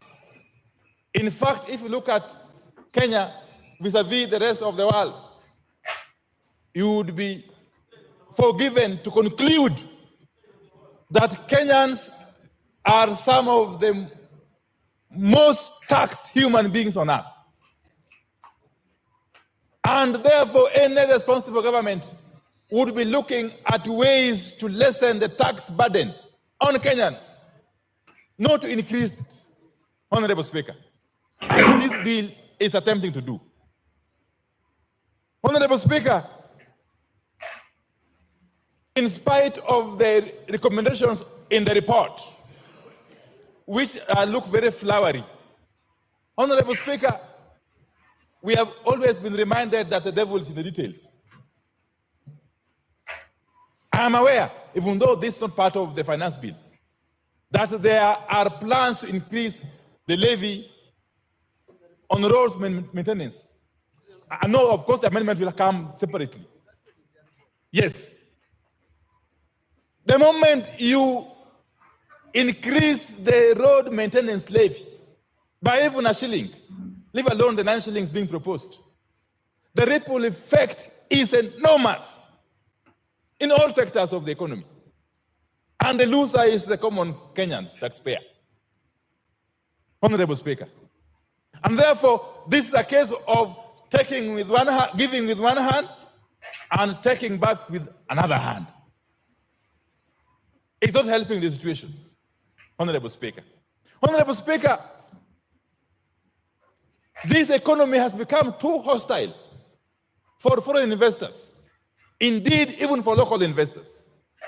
We have got documented cases of manufacturers who have shifted base from Kenya to our neighboring countries as a result of this unbearable tax burden that keeps shifting. Actually, you can never be sure because it is so unpredictable that no sensible investor can actually put their money in this country. To make matters worse, we are witnessing what could be compared to the state capture during the President Jacob Zuma's regime in South Africa. Honorable Speaker, and I'll explain shortly. Honorable Speaker. Honorable Speaker, if you take the case of the manufacturing sector, and specifically the steel and cement manufacturing sector, that sector is now under total control. Who is being assisted as we watch? Indeed, Parliament is complicit.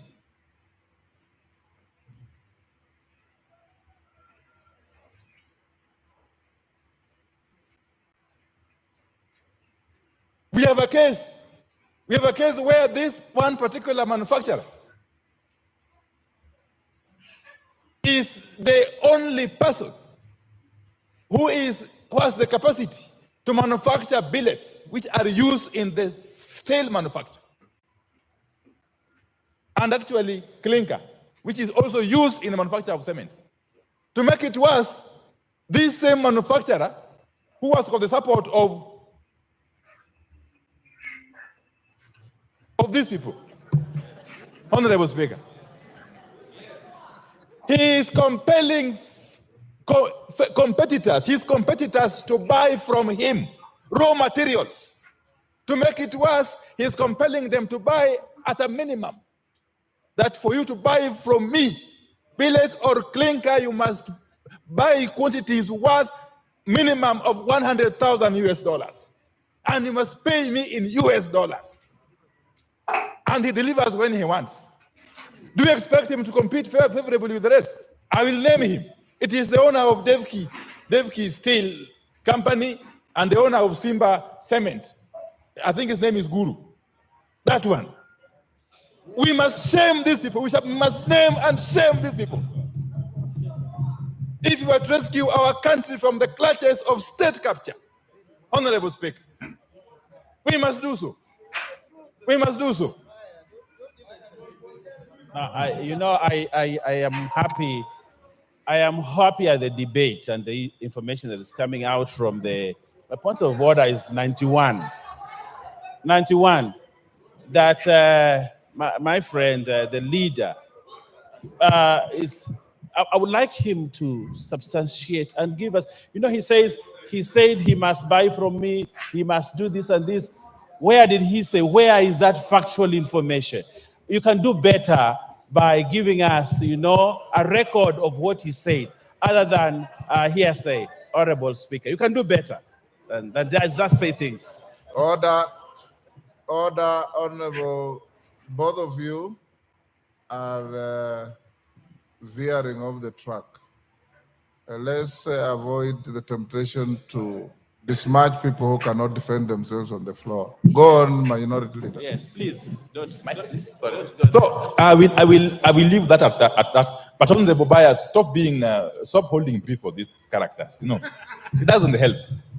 Let me tell you, from my experience in this parliament, they'll never really assist you in the constituency. Honorable Speaker, you know where we have now reached is a situation of helplessness. No wonder young boys and girls are coming out in their numbers on the streets and facing police truncheons and water cannon and tear gas, something which is unprecedented, Honorable Speaker.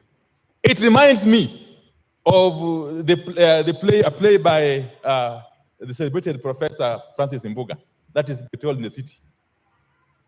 Honorable Speaker, I know you are a literature person. If you read that play, I read it long you read ago. it, yes. There's a character by the name Jasper Windu. Okay?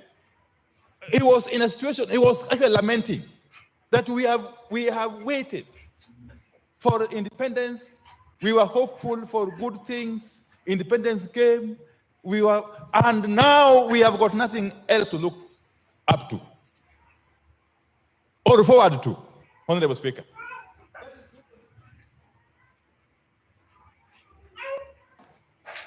He has 15 minutes. Has he finished 15 That minutes? is the situation. Your time is up. Finish up in 1 minute. Children are finding themselves in this country. They have already lost hope. They are not seeing any hope in us as their leaders.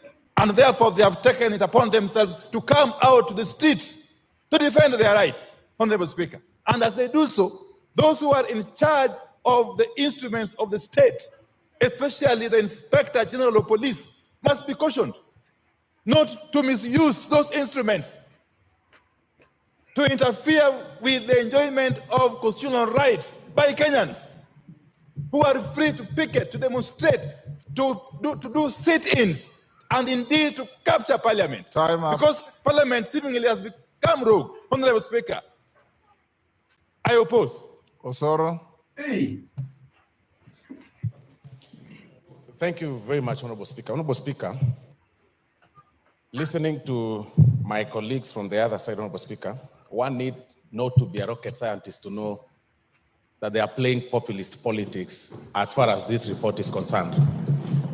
You'll be left wondering whether they are contributing to the same debate, to the report before us, or they are giving us theories and stories that are unnecessary, Honorable Speaker.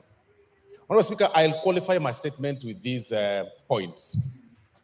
Last week, when the budget estimates were presented before this House, Honorable Speaker, and even when the chair for budget was highlighting some vote on the budget, Honorable Speaker, I saw honorable members across the political divide very happy. He did say that 500 million shillings has been added to NGAF. The Honorable Chair went ahead and said that CDF has gotten an extra 10 billion shillings, that each constituency here will be getting an extra 30 million shillings. And everybody here was very happy. In fact, the honorable members who represent counties, commonly known as the honorable women reps, even did a post appreciating His Excellency the President, saying that, you know, Your Excellency, we are very happy you've added us 500 million. We pray that next year you even add the same amount or even higher to that amount, to the 500 million. Honorable Speaker, I do not understand. You cannot eat your cake and still have it. You cannot say on the other point, on the other hand, that you are supporting what the executive is doing in terms of funding you, what touches you, but you cannot show them where they'll get this money from, Honorable Speaker. Ambeyo, what is your point of order and under what standing order? Mr. Speaker, I may not cut the point of order, but mentioning Then you are out of women order. reps Take your seat. in this budget, Mr. Speaker. Order. Honorable Osoro is... Order, Honorable Mbeyu. I have made it very clear for orderly debate. I'll give you every point you want. Tell me which standing order. The order, you've lost your chance. Go on, Osoro. Thank you very much, Honorable Speaker. So, Honorable Speaker, what I was saying is, with the additional budget, with the additional needs, because everybody was very happy that 30 million per constituency is going to be added in their constituency, 50 million to every constituency, Honorable Speaker, then it means that, and considering the tax base and our taxes going back into the years, then it means, Honorable Minority Leader, that there was need for us to expand our tax base so that we get that money that you need for development. The other day, Honorable Speaker, a member here raised the issue with the intern teachers who were suspended the other day, and some who are on contractual basis and need to be employed on permanent basis. Honorable Speaker, that needs money.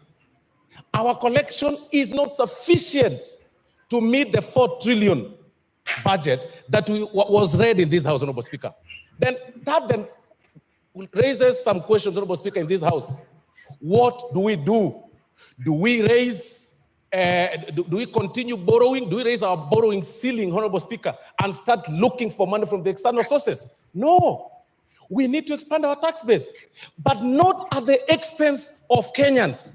We expand our it's actually a double benefit.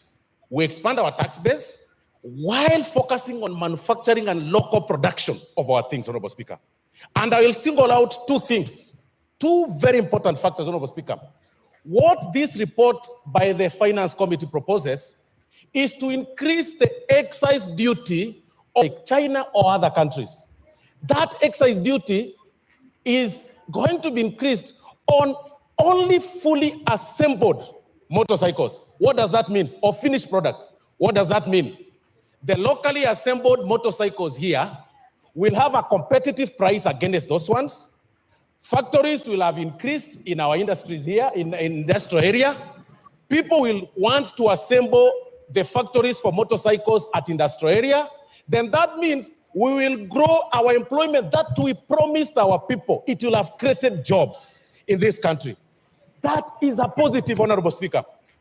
Number 2, Honorable Speaker, this report by the Finance Committee proposes to increase excise duty on imported table eggs, Honorable Speaker. I mean, it doesn't make sense, and I don't see Honorable Clive here, who is a good poultry farmer. He's got over 10,000 chicks that he rears in his farm and sells eggs across Gusii region, Honorable Speaker. And he can tell you, his competitors get eggs from Uganda. His competitors get eggs, import eggs from Tanzania. What does this report propose, Honorable Speaker? This report proposes to increase excise duty on the eggs imported from those neighboring countries so that we can be able to grow our local market, our local farmers, Honorable Speaker, in Muranga and including Honorable Gisairo, who is a poultry farmer, Honorable Speaker. Then on the positive side, this very report removes the excise duty on the eggs that are brought for hatchery, the eggs that are brought for production, not table eggs. When fertile eggs, and I'm being guided by Honorable Owen Bayer, they're called fertile eggs. I hope you're right. So, Honorable Speaker, Honorable Speaker, when we are debating on this report, it's important for us to also be very factual and tell Kenyans the truth. You cannot say that, on the other hand, you want Kenyans or this government to look for jobs or to create jobs, and on the other hand, you want to continue encouraging importation of goods. Can you imagine, Honorable Speaker, up to this time and era, we are still depending on sanitary pads and diapers from India and China. What does this report do? Increases excise duty on the finished product of the sanitary pads and finished product of diapers to grow the local manufacturers. That was the proposal by the Kenya Manufacturers Association, because they also complained. We listened to them, the committee listened to them, to grow them here.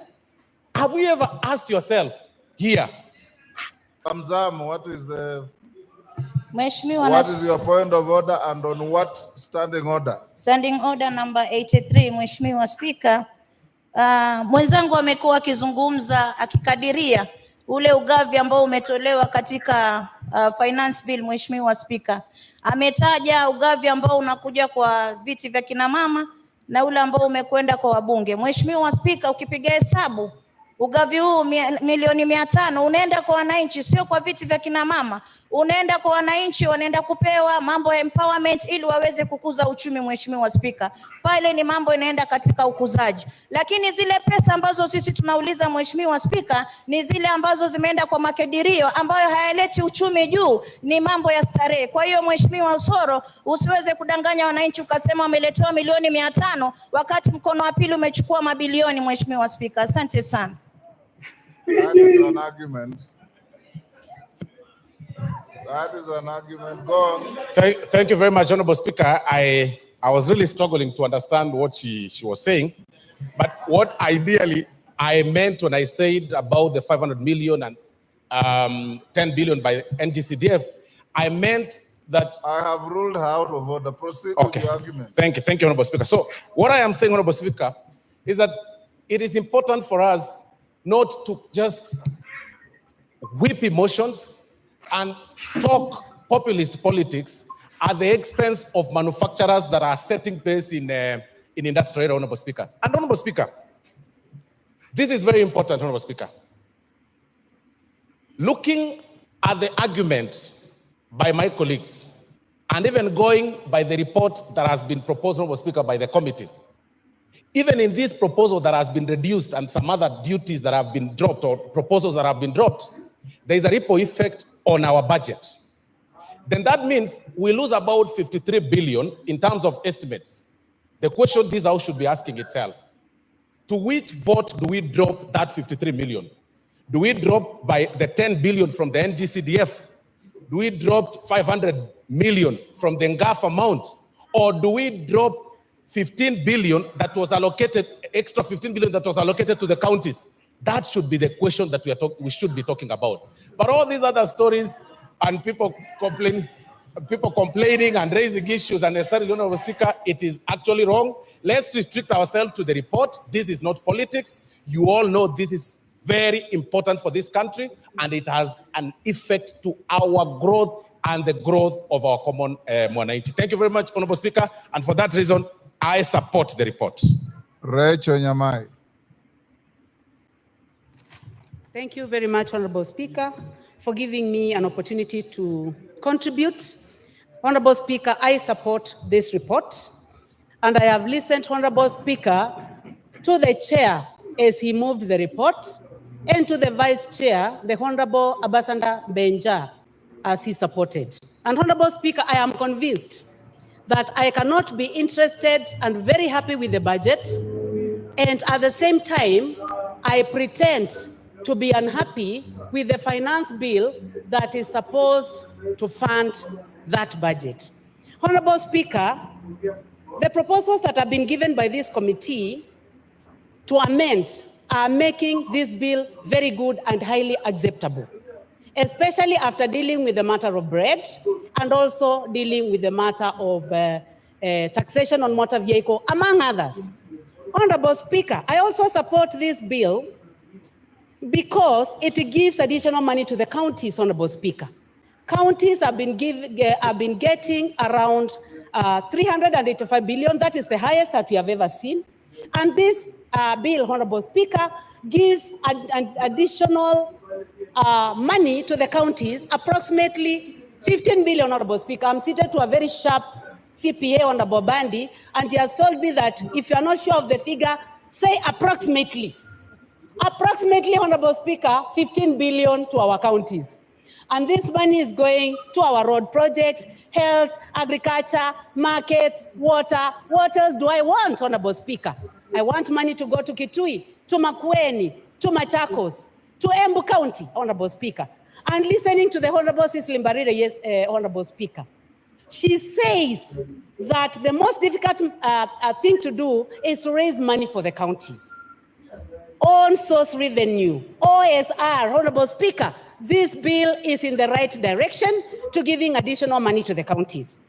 Honorable Speaker, this bill provides additional money to CDF, the best fund in this country. Honorable members across the divide, the best monitored, the most monitoring, the most evaluated, the most successful is getting 30 million, Honorable Speaker, per constituency, Honorable Speaker.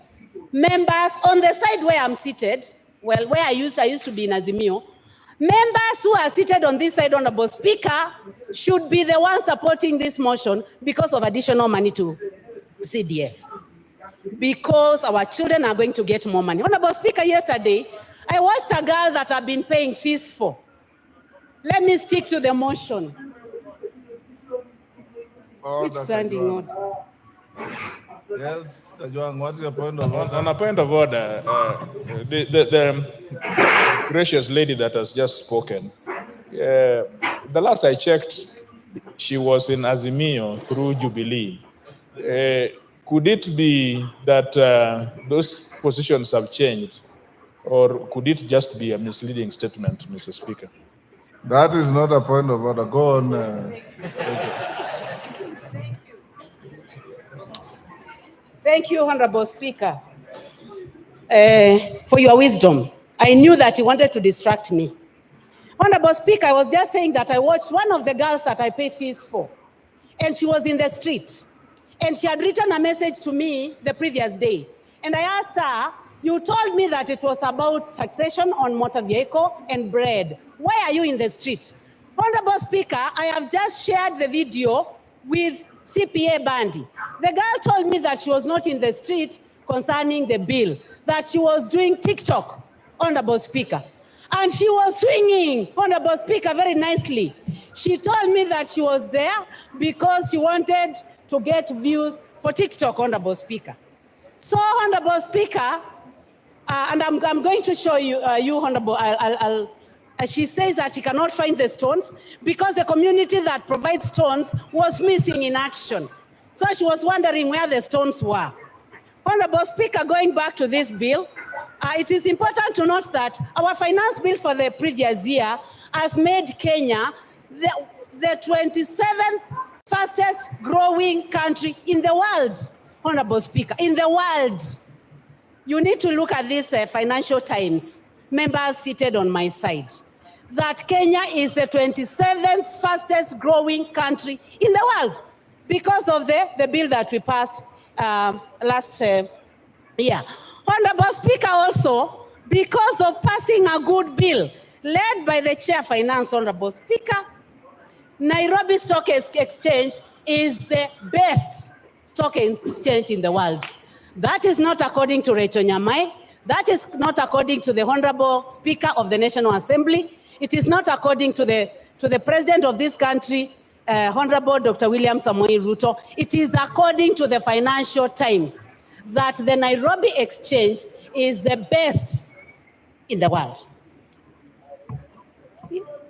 Honorable Speaker, education is an equalizer, Honorable Speaker.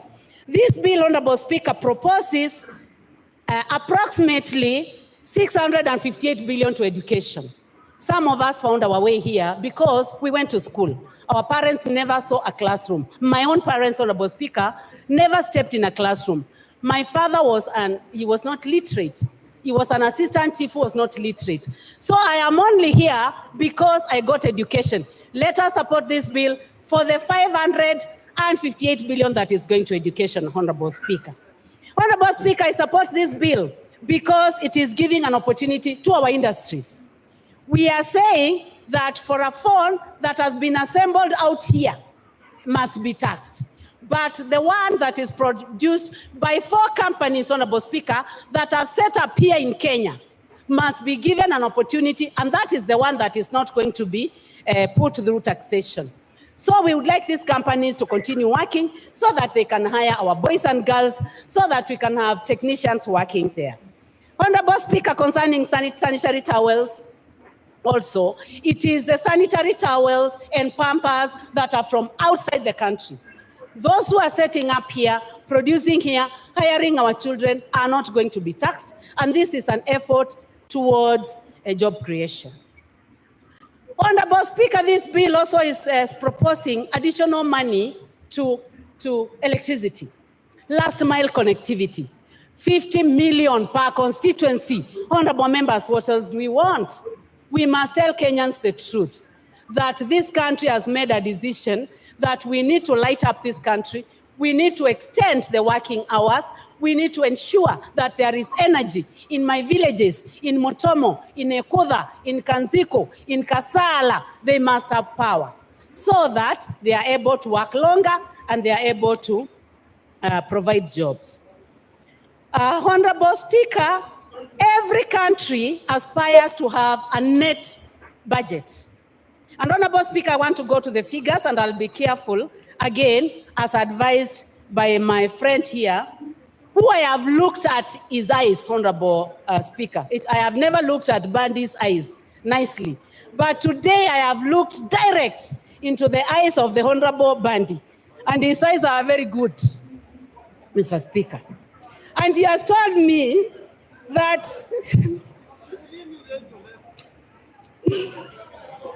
let me finish, Honorable Speaker.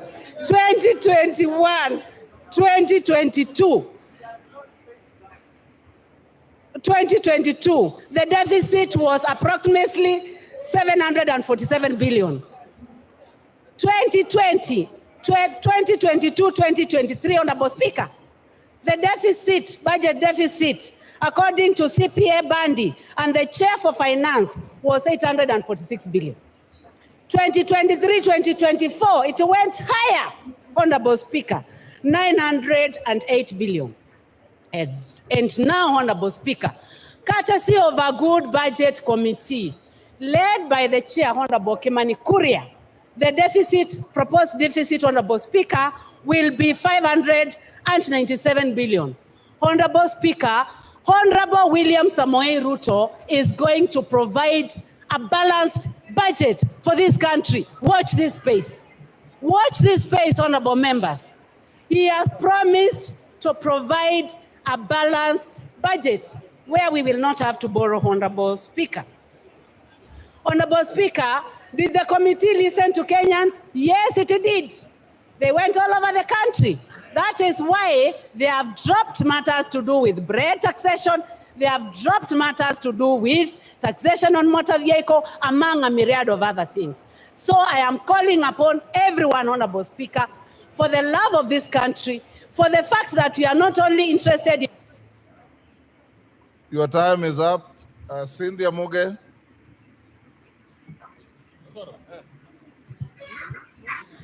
Thank you, Honorable Speaker, for giving me an opportunity to add my voice to this bill, Honorable Speaker. And from the onset, Honorable Speaker, I want to say that I support this bill. Honorable Speaker, there seems to be an acute insufficiency of knowledge regarding what a finance bill, Honorable Speaker. And when I heard and listened to people, Honorable Speaker, speaking about this particular bill, I actually went back to myself, Honorable Speaker, and I was wondering, is it me who doesn't know what a finance bill, or it's other people who don't know? Honorable Speaker, when you hear the running call of reject the finance bill in its entirety, Honorable Speaker, it is a very irresponsible comment to make, Honorable Speaker, because of the importance of a finance bill. Honorable Speaker, allow me to, Honorable Speaker, link the finance bill and the appropriation bill. The finance bill, Honorable Speaker, is the one that enables or actually budgets or finances the appropriation bill. And without the finance bill, Honorable Speaker, we can as well declare that we don't have an appropriation bill, Honorable Speaker. The appropriation, Honorable Speaker, is where all of us are going to get the monies that we need for the different projects that, Honorable Speaker, we want to run in our constituencies, Honorable Speaker. Honorable Speaker, I support this bill on many grounds, Honorable Speaker. Honorable Speaker, I am a sugarcane farmer and I represent people, Honorable Speaker, who farm cane, Honorable Speaker. And looking at the finance bill, Honorable Speaker, and reading it together with a committee report, Honorable Speaker, that proposes a removal of the cane transportation, Honorable Speaker, it has zero-rated that particular provision, Honorable Speaker. Honorable Speaker, this gives me a reason to be able to support this bill. Honorable Speaker, I come from a county that does tea farming, Honorable Speaker, and production and processing of tea. Honorable Speaker, when I read the committee proposals, Honorable Speaker, on the removal of the tea packaging material, Honorable Speaker, I am happy and I support this particular bill, Honorable Speaker. Honorable Speaker, the eco levy has been a levy that has been up for discussion for a very long time, Honorable Speaker. And the Honorable Speaker, I would want to say that the committee, or reading the committee report, Honorable Speaker, I gain better understanding of what an eco levy, Honorable Speaker. And Honorable Speaker, I support this particular levy because, Honorable Speaker, it is clear that it is a levy that is aimed at ensuring that we have environmental conservation. This is a bill, Honorable Speaker, that is justified. That, Honorable Speaker, if you import whatever you import as a finished product, you must as well give us some money for us to be able to manage your waste, Honorable Speaker. And this, Honorable Speaker, is a levy on imported finished products, Honorable Speaker. Honorable Speaker, there is a levy that has been put, Honorable Speaker, on onions, potatoes, and table eggs, Honorable Speaker, that are imported. Honorable Speaker, this is the true spirit of Kenya, Honorable Speaker, that we support local production and support the prioritization of locally produced goods, Honorable Speaker. It is fair, Honorable Speaker, that the farmer of potatoes in Molo, that the farmer of onions in Trans Nzoia, Honorable Speaker, that do onion production, Honorable Speaker, is given a priority. If you feel like you need to import, you must then, Honorable Speaker, be able to pay higher, a better and a bigger price. Order, Cynthia. Yes, Lieutenant Molo, Senior Counsel. What's your point of order? What standing order? Mr. Speaker, I rise under standing order number 90. I have listened carefully as my colleagues on the other side are speaking. But I'm aware, Mr. Speaker, that under standing order number 90, especially 92, one must declare pecuniary interest. And I'm aware that my colleagues attended a meeting, and Honorable Soro is looking straight at me, where pecuniary interactions, this morning, were undertaken. Could any member speaking start by declaring their interest that I have pecuniary interest and then they support?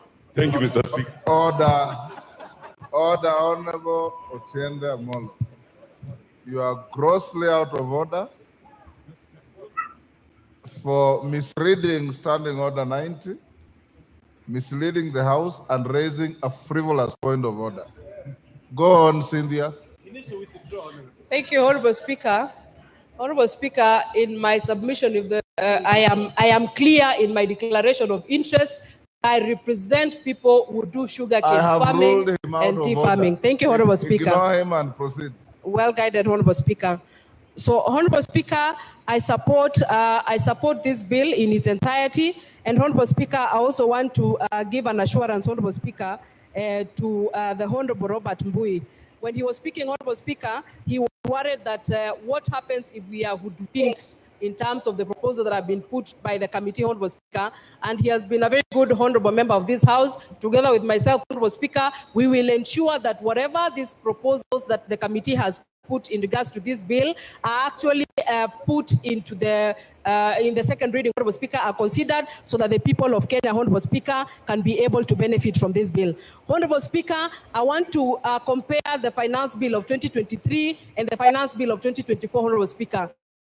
Last year, Honorable Speaker, I was pensive about the finance bill of 2023. And I want to report here today, Honorable Speaker, that I am a happy person that I took part in the passing of the finance bill of 2023, as hard as it looked, Honorable Speaker. And I am happy, Honorable Speaker, because some of the provisions that were put in place by that finance bill last year, Honorable Speaker, are finally bearing fruits, Honorable Speaker. You remember, Honorable Speaker, that there was an issue about the clinkers, Honorable Speaker. This year, Honorable Speaker, this country has a clinkers factory in Turkana, Honorable Speaker, that is produce clinkers and has reduced its importation, Honorable Speaker, by close to 90%. Honorable Speaker, if that is not a win in the last year's finance bill, I don't know what is, Honorable Speaker. Honorable Speaker, on the issue of importation and hiking or putting the taxes on importation, Honorable Speaker, we are simply saying, Honorable Speaker, that let us be able to consider the Maxis and the Yana of this country, Honorable Speaker, that are produced locally in terms of tires, as opposed to, Honorable Speaker, the Michelin and the Bridgestone, Honorable Speaker. And Honorable Speaker, this is not barring anyone from using them. It is actually saying, let us just promote local, because these ones are going to be more affordable. But if you're a person of means, Honorable Speaker, and you feel like your class is Bridgestone, you can still go ahead and do the same, Honorable Speaker. So, Honorable Speaker, I support this particular bill. And Honorable Speaker, listening to Opio and I, the Honorable Able Minority Leader, Honorable Speaker, he says that this government has made mistakes after mistakes. And Honorable Speaker, I want to say this. If the results of the mistakes after mistakes that have been made by this government is the exchange rate going, the Kenya shilling doing better, Honorable Speaker, I am proudly associated with the mistakes that have been made by this country. Honorable Speaker, if the mistakes include the ease of doing business, Honorable Speaker, in this country that is growing better every day, I want to say that I'm proudly associated with the mistakes that have been made by this government, Honorable Speaker. And I continue to support it because, Honorable Speaker, we are going to have a better future. We are going to have a better economy. We are going to have better things that are going to come out of this finance bill, Honorable Speaker. So I support it in totality. Honorable Speaker, just to speak to the Gen Z, I hear they have been referred to Gen Z, Honorable Speaker. I want to appreciate that particular generation, Honorable Speaker. And when you look at young people fighting for their rights, fighting for their space in person, Honorable Speaker. And if you noted, Honorable Speaker, they did not spoil or go and vandalize any shops in this town, Honorable Speaker. They were picketing in peace, and they were actually showing us place cards, Honorable Speaker, showing what they wanted. Honorable Speaker, I want to say that I am proudly associated with those people, and I appreciate this committee for listening to those young members of this country and implementing some of the suggestions that they were giving. Honorable Chair of the committee, we appreciate what your committee has done, and we will be here during the second reading to support it and see that it goes through, Honorable Speaker, so that we can honor those young people and even going into the future. I support this bill, Honorable Speaker. Junaid Mohammed. Mr. Speaker. Order, Honorable Millie, you are the mother of this house. This is a young first-timer. You should guide her other than heckle her. Mr. Order, Honorable Millie. I honored you by calling you the mother of this house. It's your duty to mentor young first-timers, not to heckle them. Go on. Mr. Speaker, I think Milia has graduated to grandmother. Anyway, Mr. Speaker, I stand to oppose the Finance Bill 2024. Mr. Speaker, when this bill landed in the House, Mr. Speaker, and it was tabled for the first reading, Mr. Speaker, and I took a copy of it, Mr. Speaker, I said this bill, I'm sure, was not made on earth. It must have been made somewhere else, Mr. Speaker, because no human being can sit somewhere and craft that kind of bill, Mr. Speaker, for people who live on this earth, Mr. Speaker. Why do I say, Mr. Speaker, so? Mr. Speaker, the bill was attacking a human being from all sides, from his stomach, from his head, from his legs. You cannot move, you cannot eat, you cannot sleep, you cannot travel. That's what the bill was doing, Mr. Speaker. Mr. Speaker, I was asking myself again a question. If this bill has decided to tax everything under the sun, from bread to tires, of mukokoteni, of piki-piki, boda-bodas, wheelbarrows, even wheelchairs of disabled people. Mr. Speaker, I was asking myself, in the next financial year that is just 8 months to come, what will they tax now? Because you have taxed basically everything. What are you going to tax next? I thought the next taxation is going to be the oxygen now that we are taking. Yes, order, Janet. Yes, Little Mengit. What's your point of order and under what standing order? I'm standing under the standing order number 91, yes. Mr. Speaker.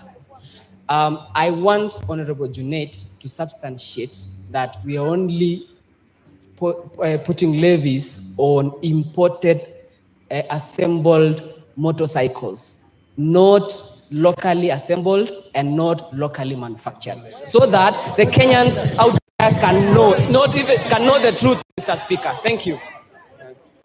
Mr. Speaker, I have not even spoken about that. Me, I spoke about rubber. I did not talk about assembled, disabled, and non-assembled. I have not talked about that. You must be in a different house than me. You must be in Wasingishu County Assembly or something, Mr. Speaker. Mr. Speaker, to proceed with my point of argument, Mr. Speaker, if this bill was done the way it was done, without the input of serious government technocrats, Mr. Speaker, then it has proved to me that this government lacks technocrats.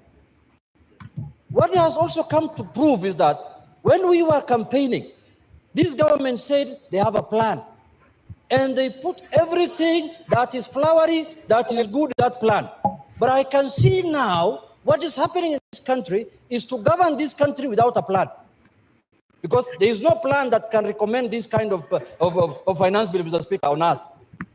It is the process now the government or the regime has entered is to govern without a plan. And I think the people who have been entrusted